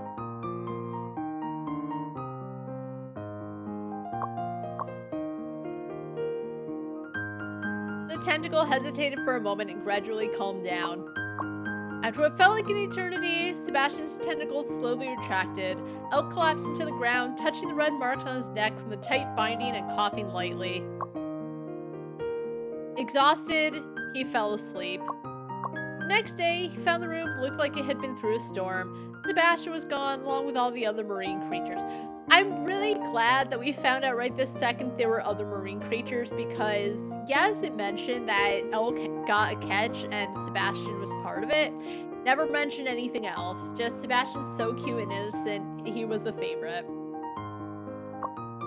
At the same time, Elk received an analysis report from the Research Institute. Sebastian, also known as ABC 10001, is a newly discovered type of mysterious marine life. We have evidence suggesting ABC 10001 has an extraordinarily long lifespan and is a humanoid intelligent species from the deep ocean's unknown order. Based on previous interaction with similar creatures, we believe it harbors intense hostility towards humans. Elk gazed out the window, the calm blue sea stretching endlessly, hiding the dangers lurking beneath. So did you spare my life, Sebastian? That's barely angst! It could have been, like, more angsty if he said, like, I could have edited it, but I'm saving for the gotcha. But if he said, like, did you spare my life? I had no idea you harbored such hatred just because we humans have been so miserable to you. And in my misunderstanding as a marine biologist, because I didn't look it up more, I never knew that, like, you hated us and that's why you were treating me so cruelly. I wish in all of that time I had been better. Maybe it's because you saw that I wasn't favoring the other creatures as much. Did the hatred grow because of my ignorance? You know?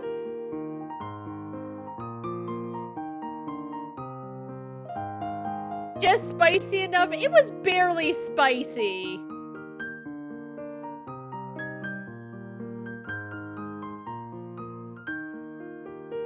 I thought it might get a little spicy when it started with tentacles, but, like, it wasn't.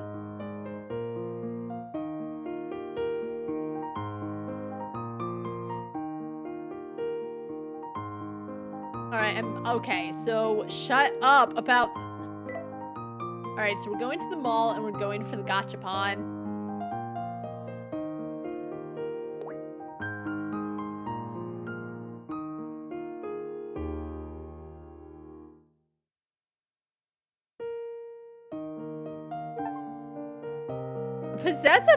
Do I have 1,000 merch?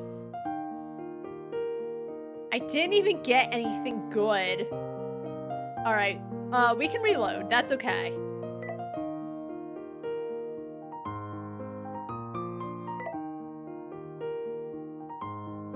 Alright, we have to sleep first.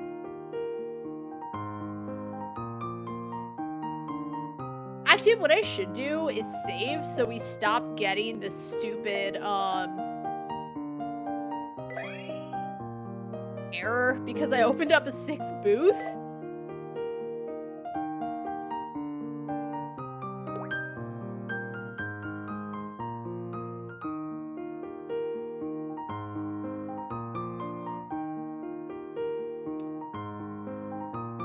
Fine. Actually, how much longer do we have? 4 days. Okay. I might be able to make a bit more money. We'll brainstorm sci-fi.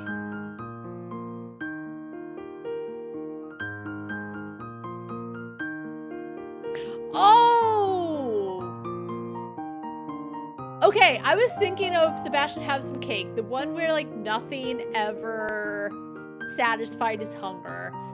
And there was 3 options. There was do nothing, lick, and then something about the smell of a liar. I'm gonna go for the smell of a liar because I actually don't even know what that entails or what that was about.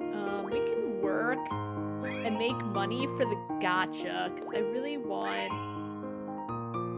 a specific sticker.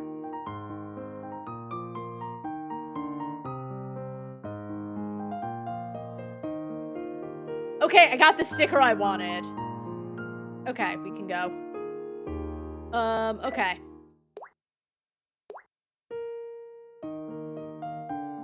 Sebastian, have some cake. No, thank you, Sebastian replied, trying to dodge the offer, but he noticed the curiosity and concern in the gaze. But you haven't eaten anything today. To avoid suspicion, Sebastian reluctantly took the cake and began to chew slowly. Yeah, it's an odd thing where it's only really sci-fi because nothing satisfies his hunger, or he doesn't need it, or he doesn't get full or something to that extent. But again, because it's only vaguely in a sci-fi setting and he has this weird sci-fi thing happening, they never get into the reason behind it, so it shouldn't be tagged that, because if they don't go into it, it could be any other setting. And if they take the time to explain it, they need to take if they take the time to explain, like, Sebastian has this weird thing with him and that's why he refuses to eat, they also need to at some point take the time to explain what the fuck is happening. If he's trying to dodge it because he doesn't want people noticing it, they don't even explain why he tries to avoid suspicion, why he can't let anyone know that food doesn't satisfy him. If it were Android, it'd be tagged Android, but it's something that could be interesting about his character that could come up later. I know it's a one-shot, but still, you can have lengthy one-shots. They don't. I don't know, again, how long this is in production. I know I said before they can give some writers like a year to just come up with the zaniest fanfics. They don't. They have things. Some things are better written. As I said, I did very much enjoy the Tale of the Angel and the Demon, but for the most part, there's little avenues that could be cool, and they just never go down them. Disappointing, honestly. Anyway. Cafe/fork. I don't know who looks for cafe/fork. Yeah, he tasted nothing. Despite his success as a renowned entrepreneur who had risen to fame early in his career, Sebastian always felt an insatiable hunger, never truly satisfied. No food seemed to hold any flavor for him. For Sebastian, this investment gala meant little. He had drifted through the crowd, sidestepping flashing cameras and eager journalists, hoping to find an excuse to leave.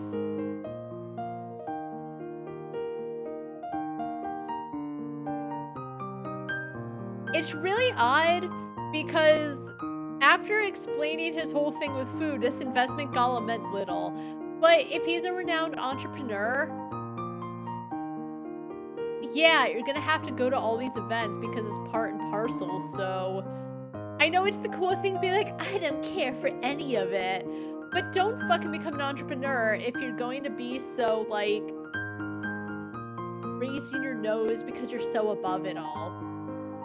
I know maybe you don't like it, maybe you did it for another reason, but guess what? You're gonna have to do it if you're gonna, you know, rise up.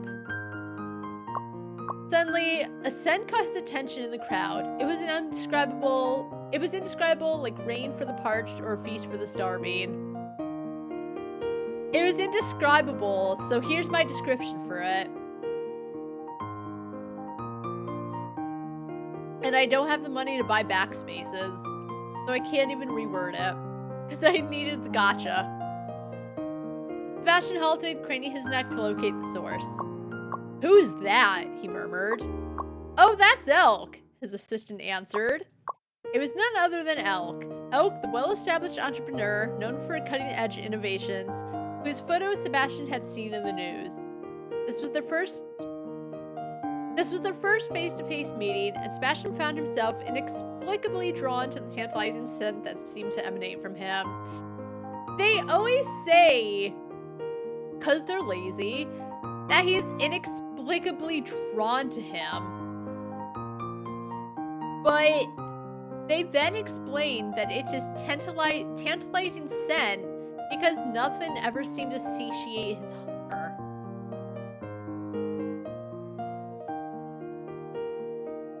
It's just a lazy way to say that the writer couldn't find reasoning or any way to explain why he was drawn to him, even though, as I said, they did just say it was his scent.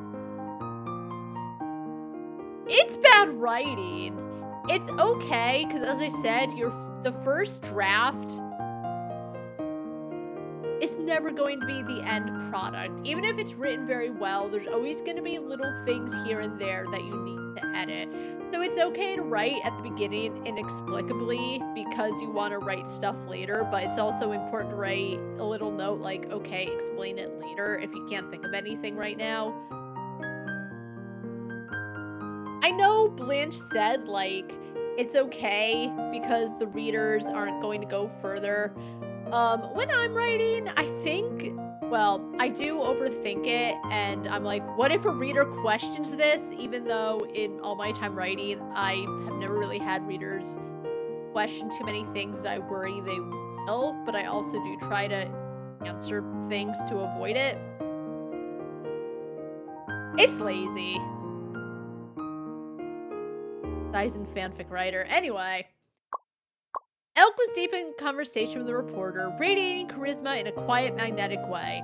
Seemingly sensing Sebastian's gaze, Elk turned, meeting his eyes with a hint of surprise. Seemingly sensing.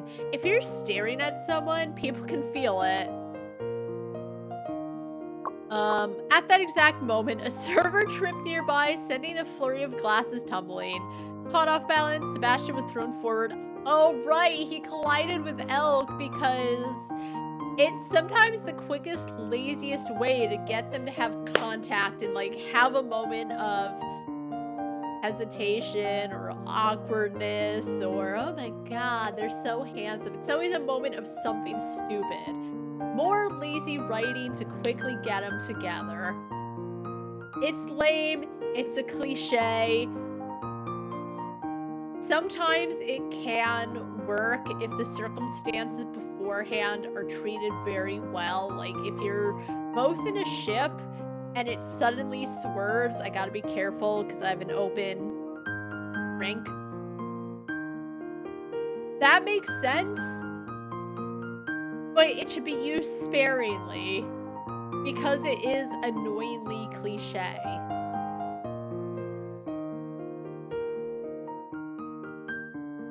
Anyway. The gasps and murmurs from the crowd barely registered as Sebastian landed, pressing against Elk. In the chaos,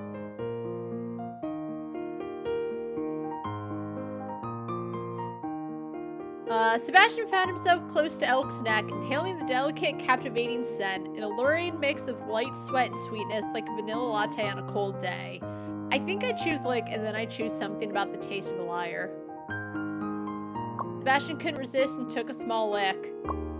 The taste was beyond expectations, an explosion of flavor, as if every fine dining experience he'd ever known had been eclipsed by this one primal taste.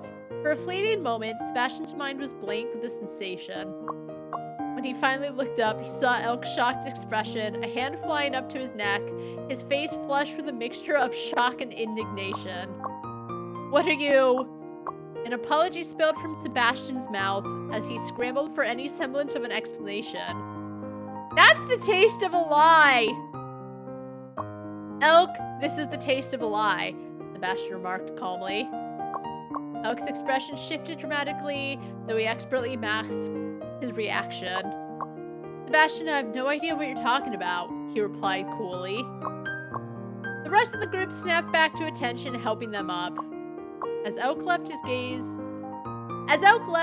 toward him was chilling, terrifying even, or perhaps it was something more like apprehension.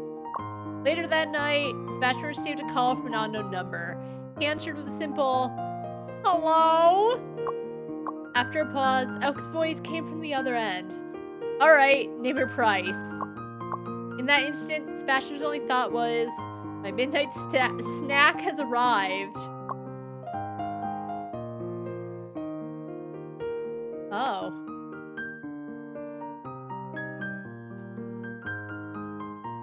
That was just all right.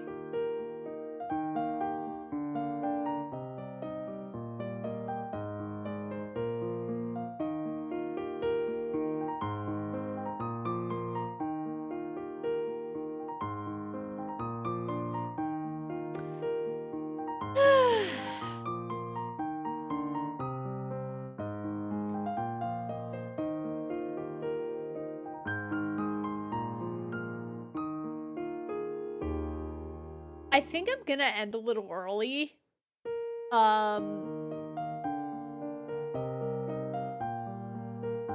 think I'm gonna end after we're done with day 11 so that we have 10 days to go when we go on Saturday. Because, again, nothing has happened. Yeah, actually, that'll open us up to fireworks blooming in winter. Or maybe I should wait until... I might do that to start Saturday, because I just want something to happen. Honestly, and I said it before, but I'm going to say it again.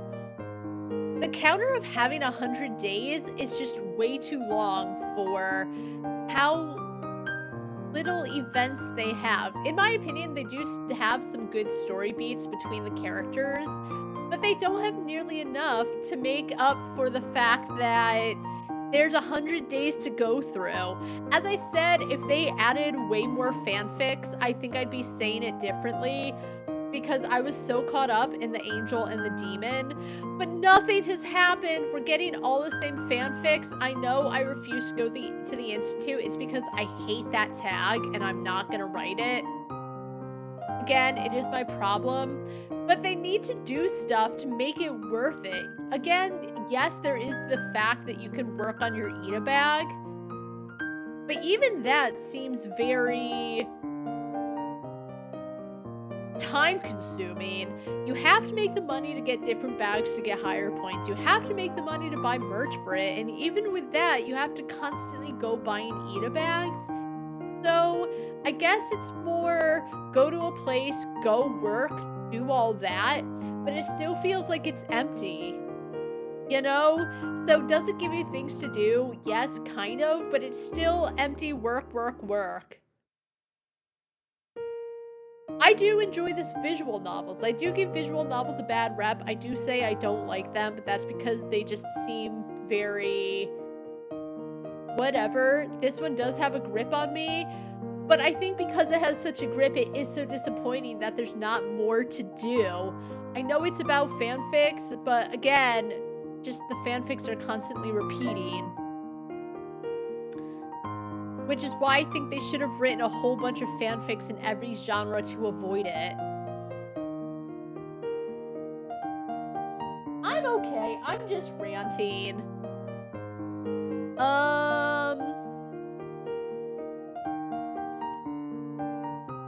I guess we should...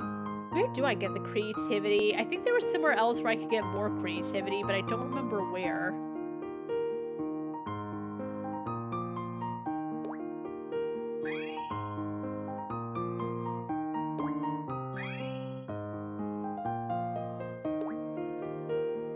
We'll try celebrity, at least.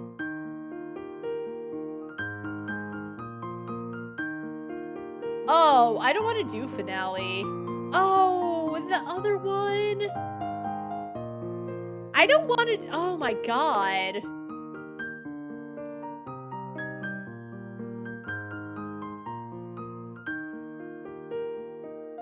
I guess we'll do this one. Alright.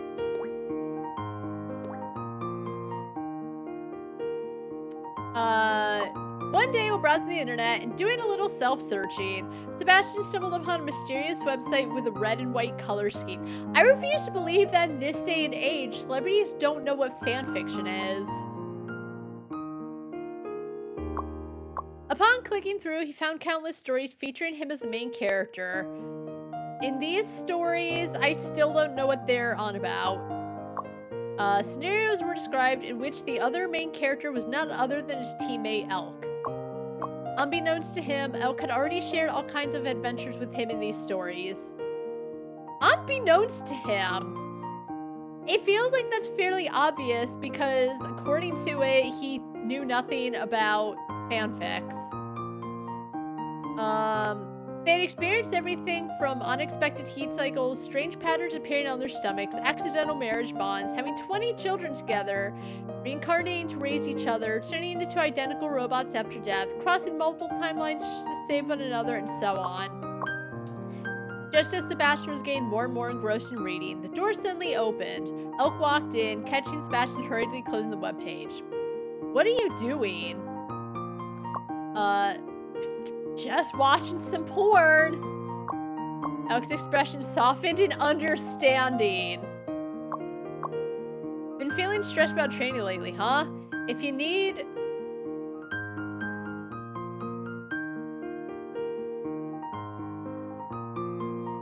Oh my god.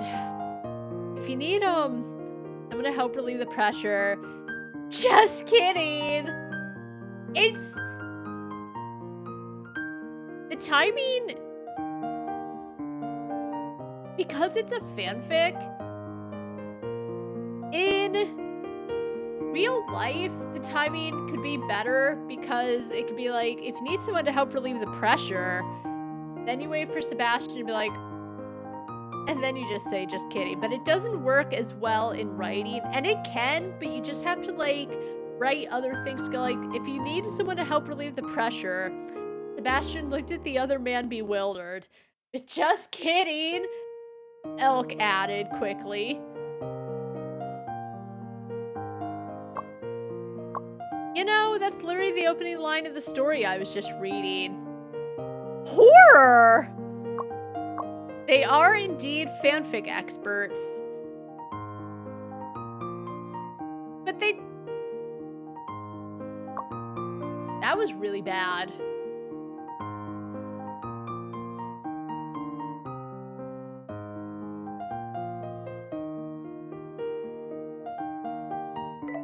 Also, I keep forgetting to give her presents.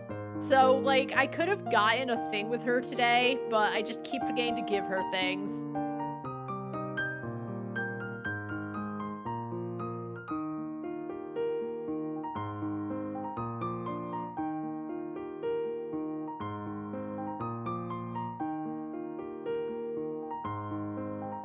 I'm really upset that, like, my fanzine price keeps dropping because I spent a lot of money on the gachapon.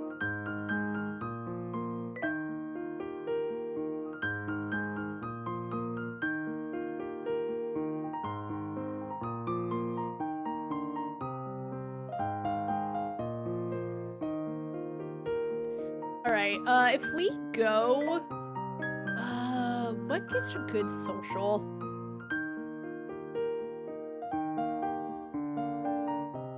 Oh, the cat, no, these are 10. What about the bookstore? No, that, oh my god. So we have to go to the cat cafe. That's fine.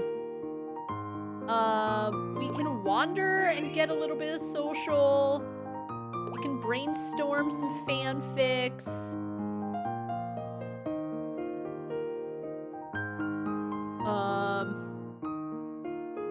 Sebastian, don't run on the bed. Alright, and then we can stay.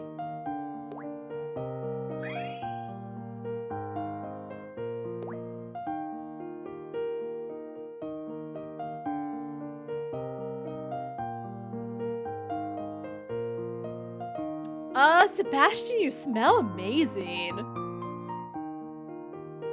Alright. Sebastian, this will be the last fanfic of the stream. It's really early, but other than visiting Granny, which was honestly, I really very much enjoyed the whole thing. I do still think it was stupid that it ended with, actually, I happened to notice that your grandma was actually finishing that fanfic. That was a very stupid ending to, I thought was a very good you know, whole thing about you can be friends, like fandom friends, where all you talk about is fandom. You don't get deeper than that. I do think sometimes it is really nice to just have someone to talk about all your ideas with. Because I do think in some ways you can be friends, even if you don't talk about all the deep things that, like, are troubling you. I do think it is nice to have someone to just talk about all your ideas and all your thoughts in the fandom and all of that. That's really nice. And sometimes you do drift apart. That just does happen. You kind of grow up and other things happen in your life. You stop writing for the fandom. So that's why, to me, you know, they grew distant because Granny, I don't know how long ago it was. They never mentioned. They said it was years and years. So I imagine that Granny just got busy with her family. I'd be like, oh, actually, I guess because she did run into Wealthia, she did decide to finish it. Lame. It doesn't have to wrap up that happily. It's like at the end of, oh my god, the Maggie's movies, how for all the bullshit that was going on, for all of the heavy feelings that they had, it wrapped up so happily. Which it didn't have to, but it did. Anyway, Sebastian, don't run on the bed. Actually, I feel like Elk would be the one to run on the bed.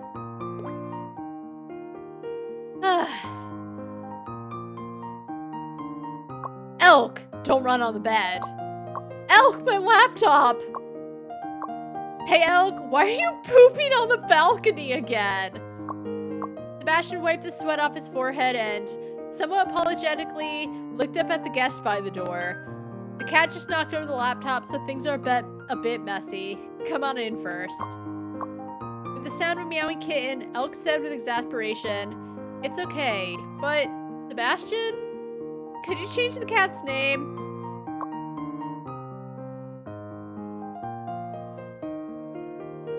I can't believe that's the fanfic we ended on, but it is what it is.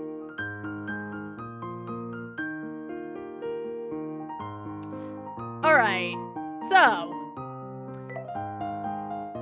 especially after yesterday, when we ended with the tale of the angel and the demon, and it was so good, and we had the angels and demons just thinking of making out because confusion, but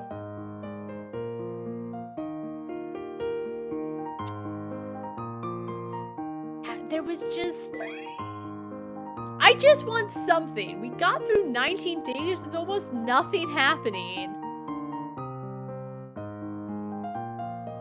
So it's early, but to be honest, I went on a lot of rants. So my throat hurts.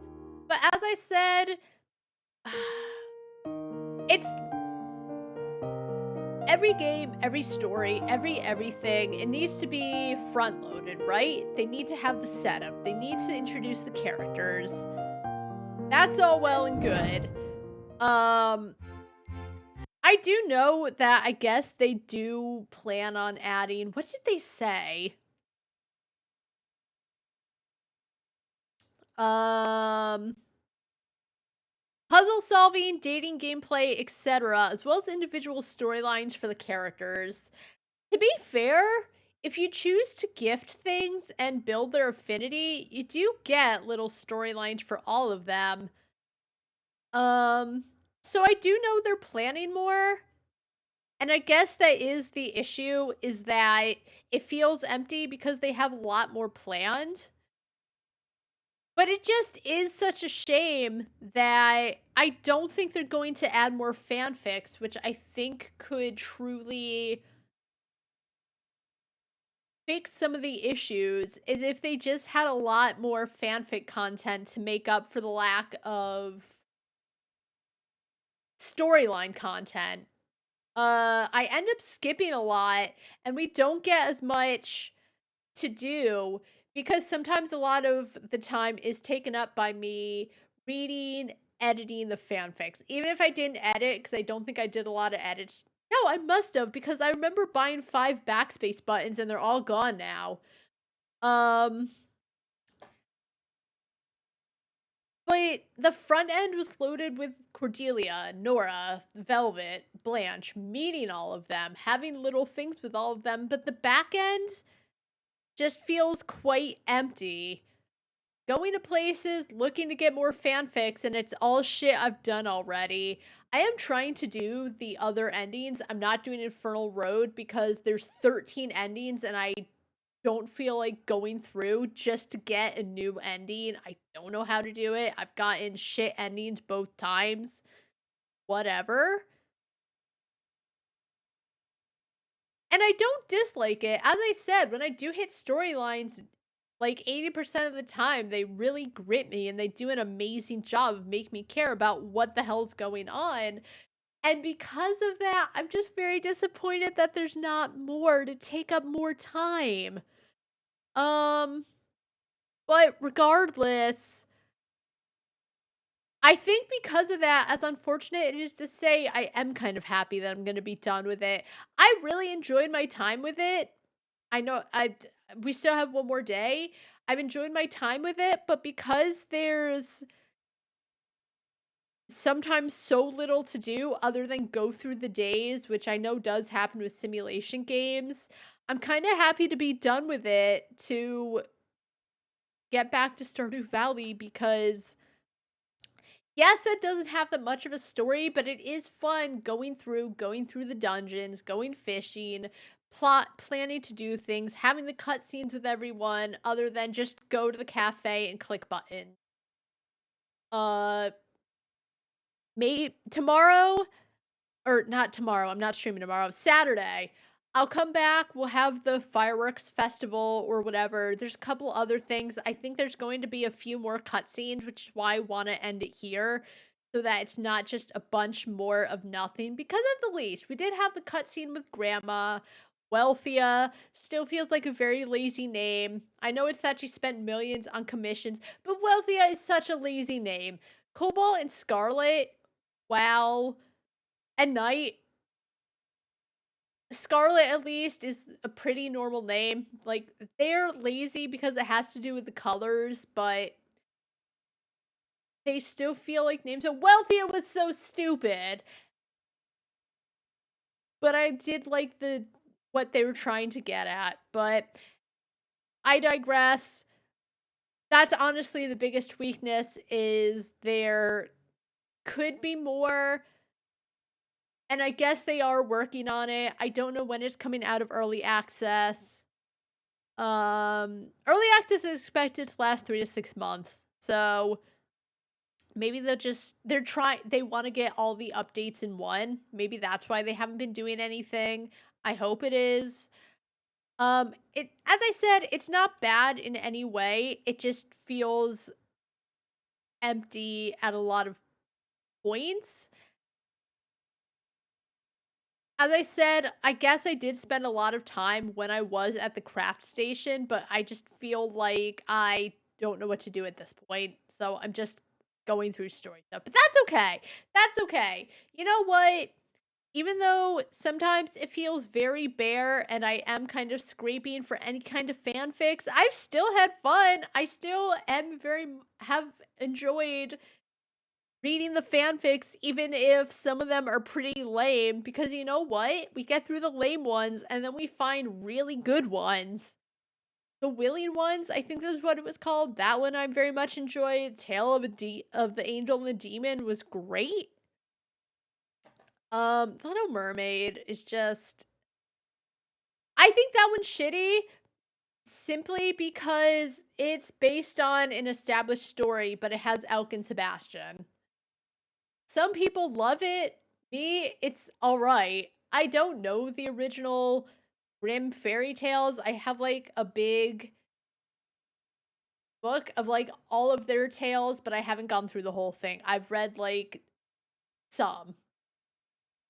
Anyway, it's like 5 o'clock, but as I said, I do want to keep some story stuff for Saturday. So it's not just like go through, and then we have the Comic-Con, and then we probably have a few more cutscenes, and then it's the end, and I'll figure out what to do from there.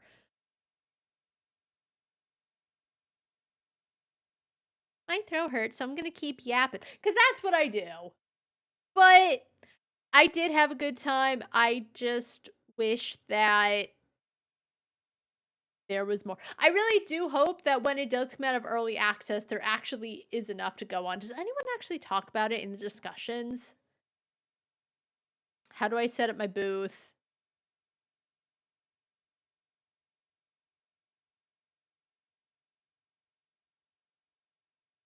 Okay, someone is asking about the booth because someone says the option doesn't show up, so I think it's a bug, and I think that's something I had problems with, is that someone didn't know how to get their products in, and they tried clicking the first item and it wasn't doing anything. This game does definitely have some bugs, but no one's talking about how there's a lack of cutscene. That's okay. Maybe I'm the only one who has this issue. Maybe it's an issue of the fact that I'm streaming it, but I still think I'd have the same complaint even if I was playing it by myself. It feels more apparent when I'm streaming because I want the juicy bits. Anyway, we'll come back Saturday, we'll finish the game, and then I will figure out what to do from there. Maybe it'll just be a very short stream. Maybe I'll play something else. It'll depend on what time it is, but as always, thanks so much for stopping by and listening to my ranting, yapping, my high expectations as a reader and a writer. I hope everyone has a really good night, and until next time, see ya.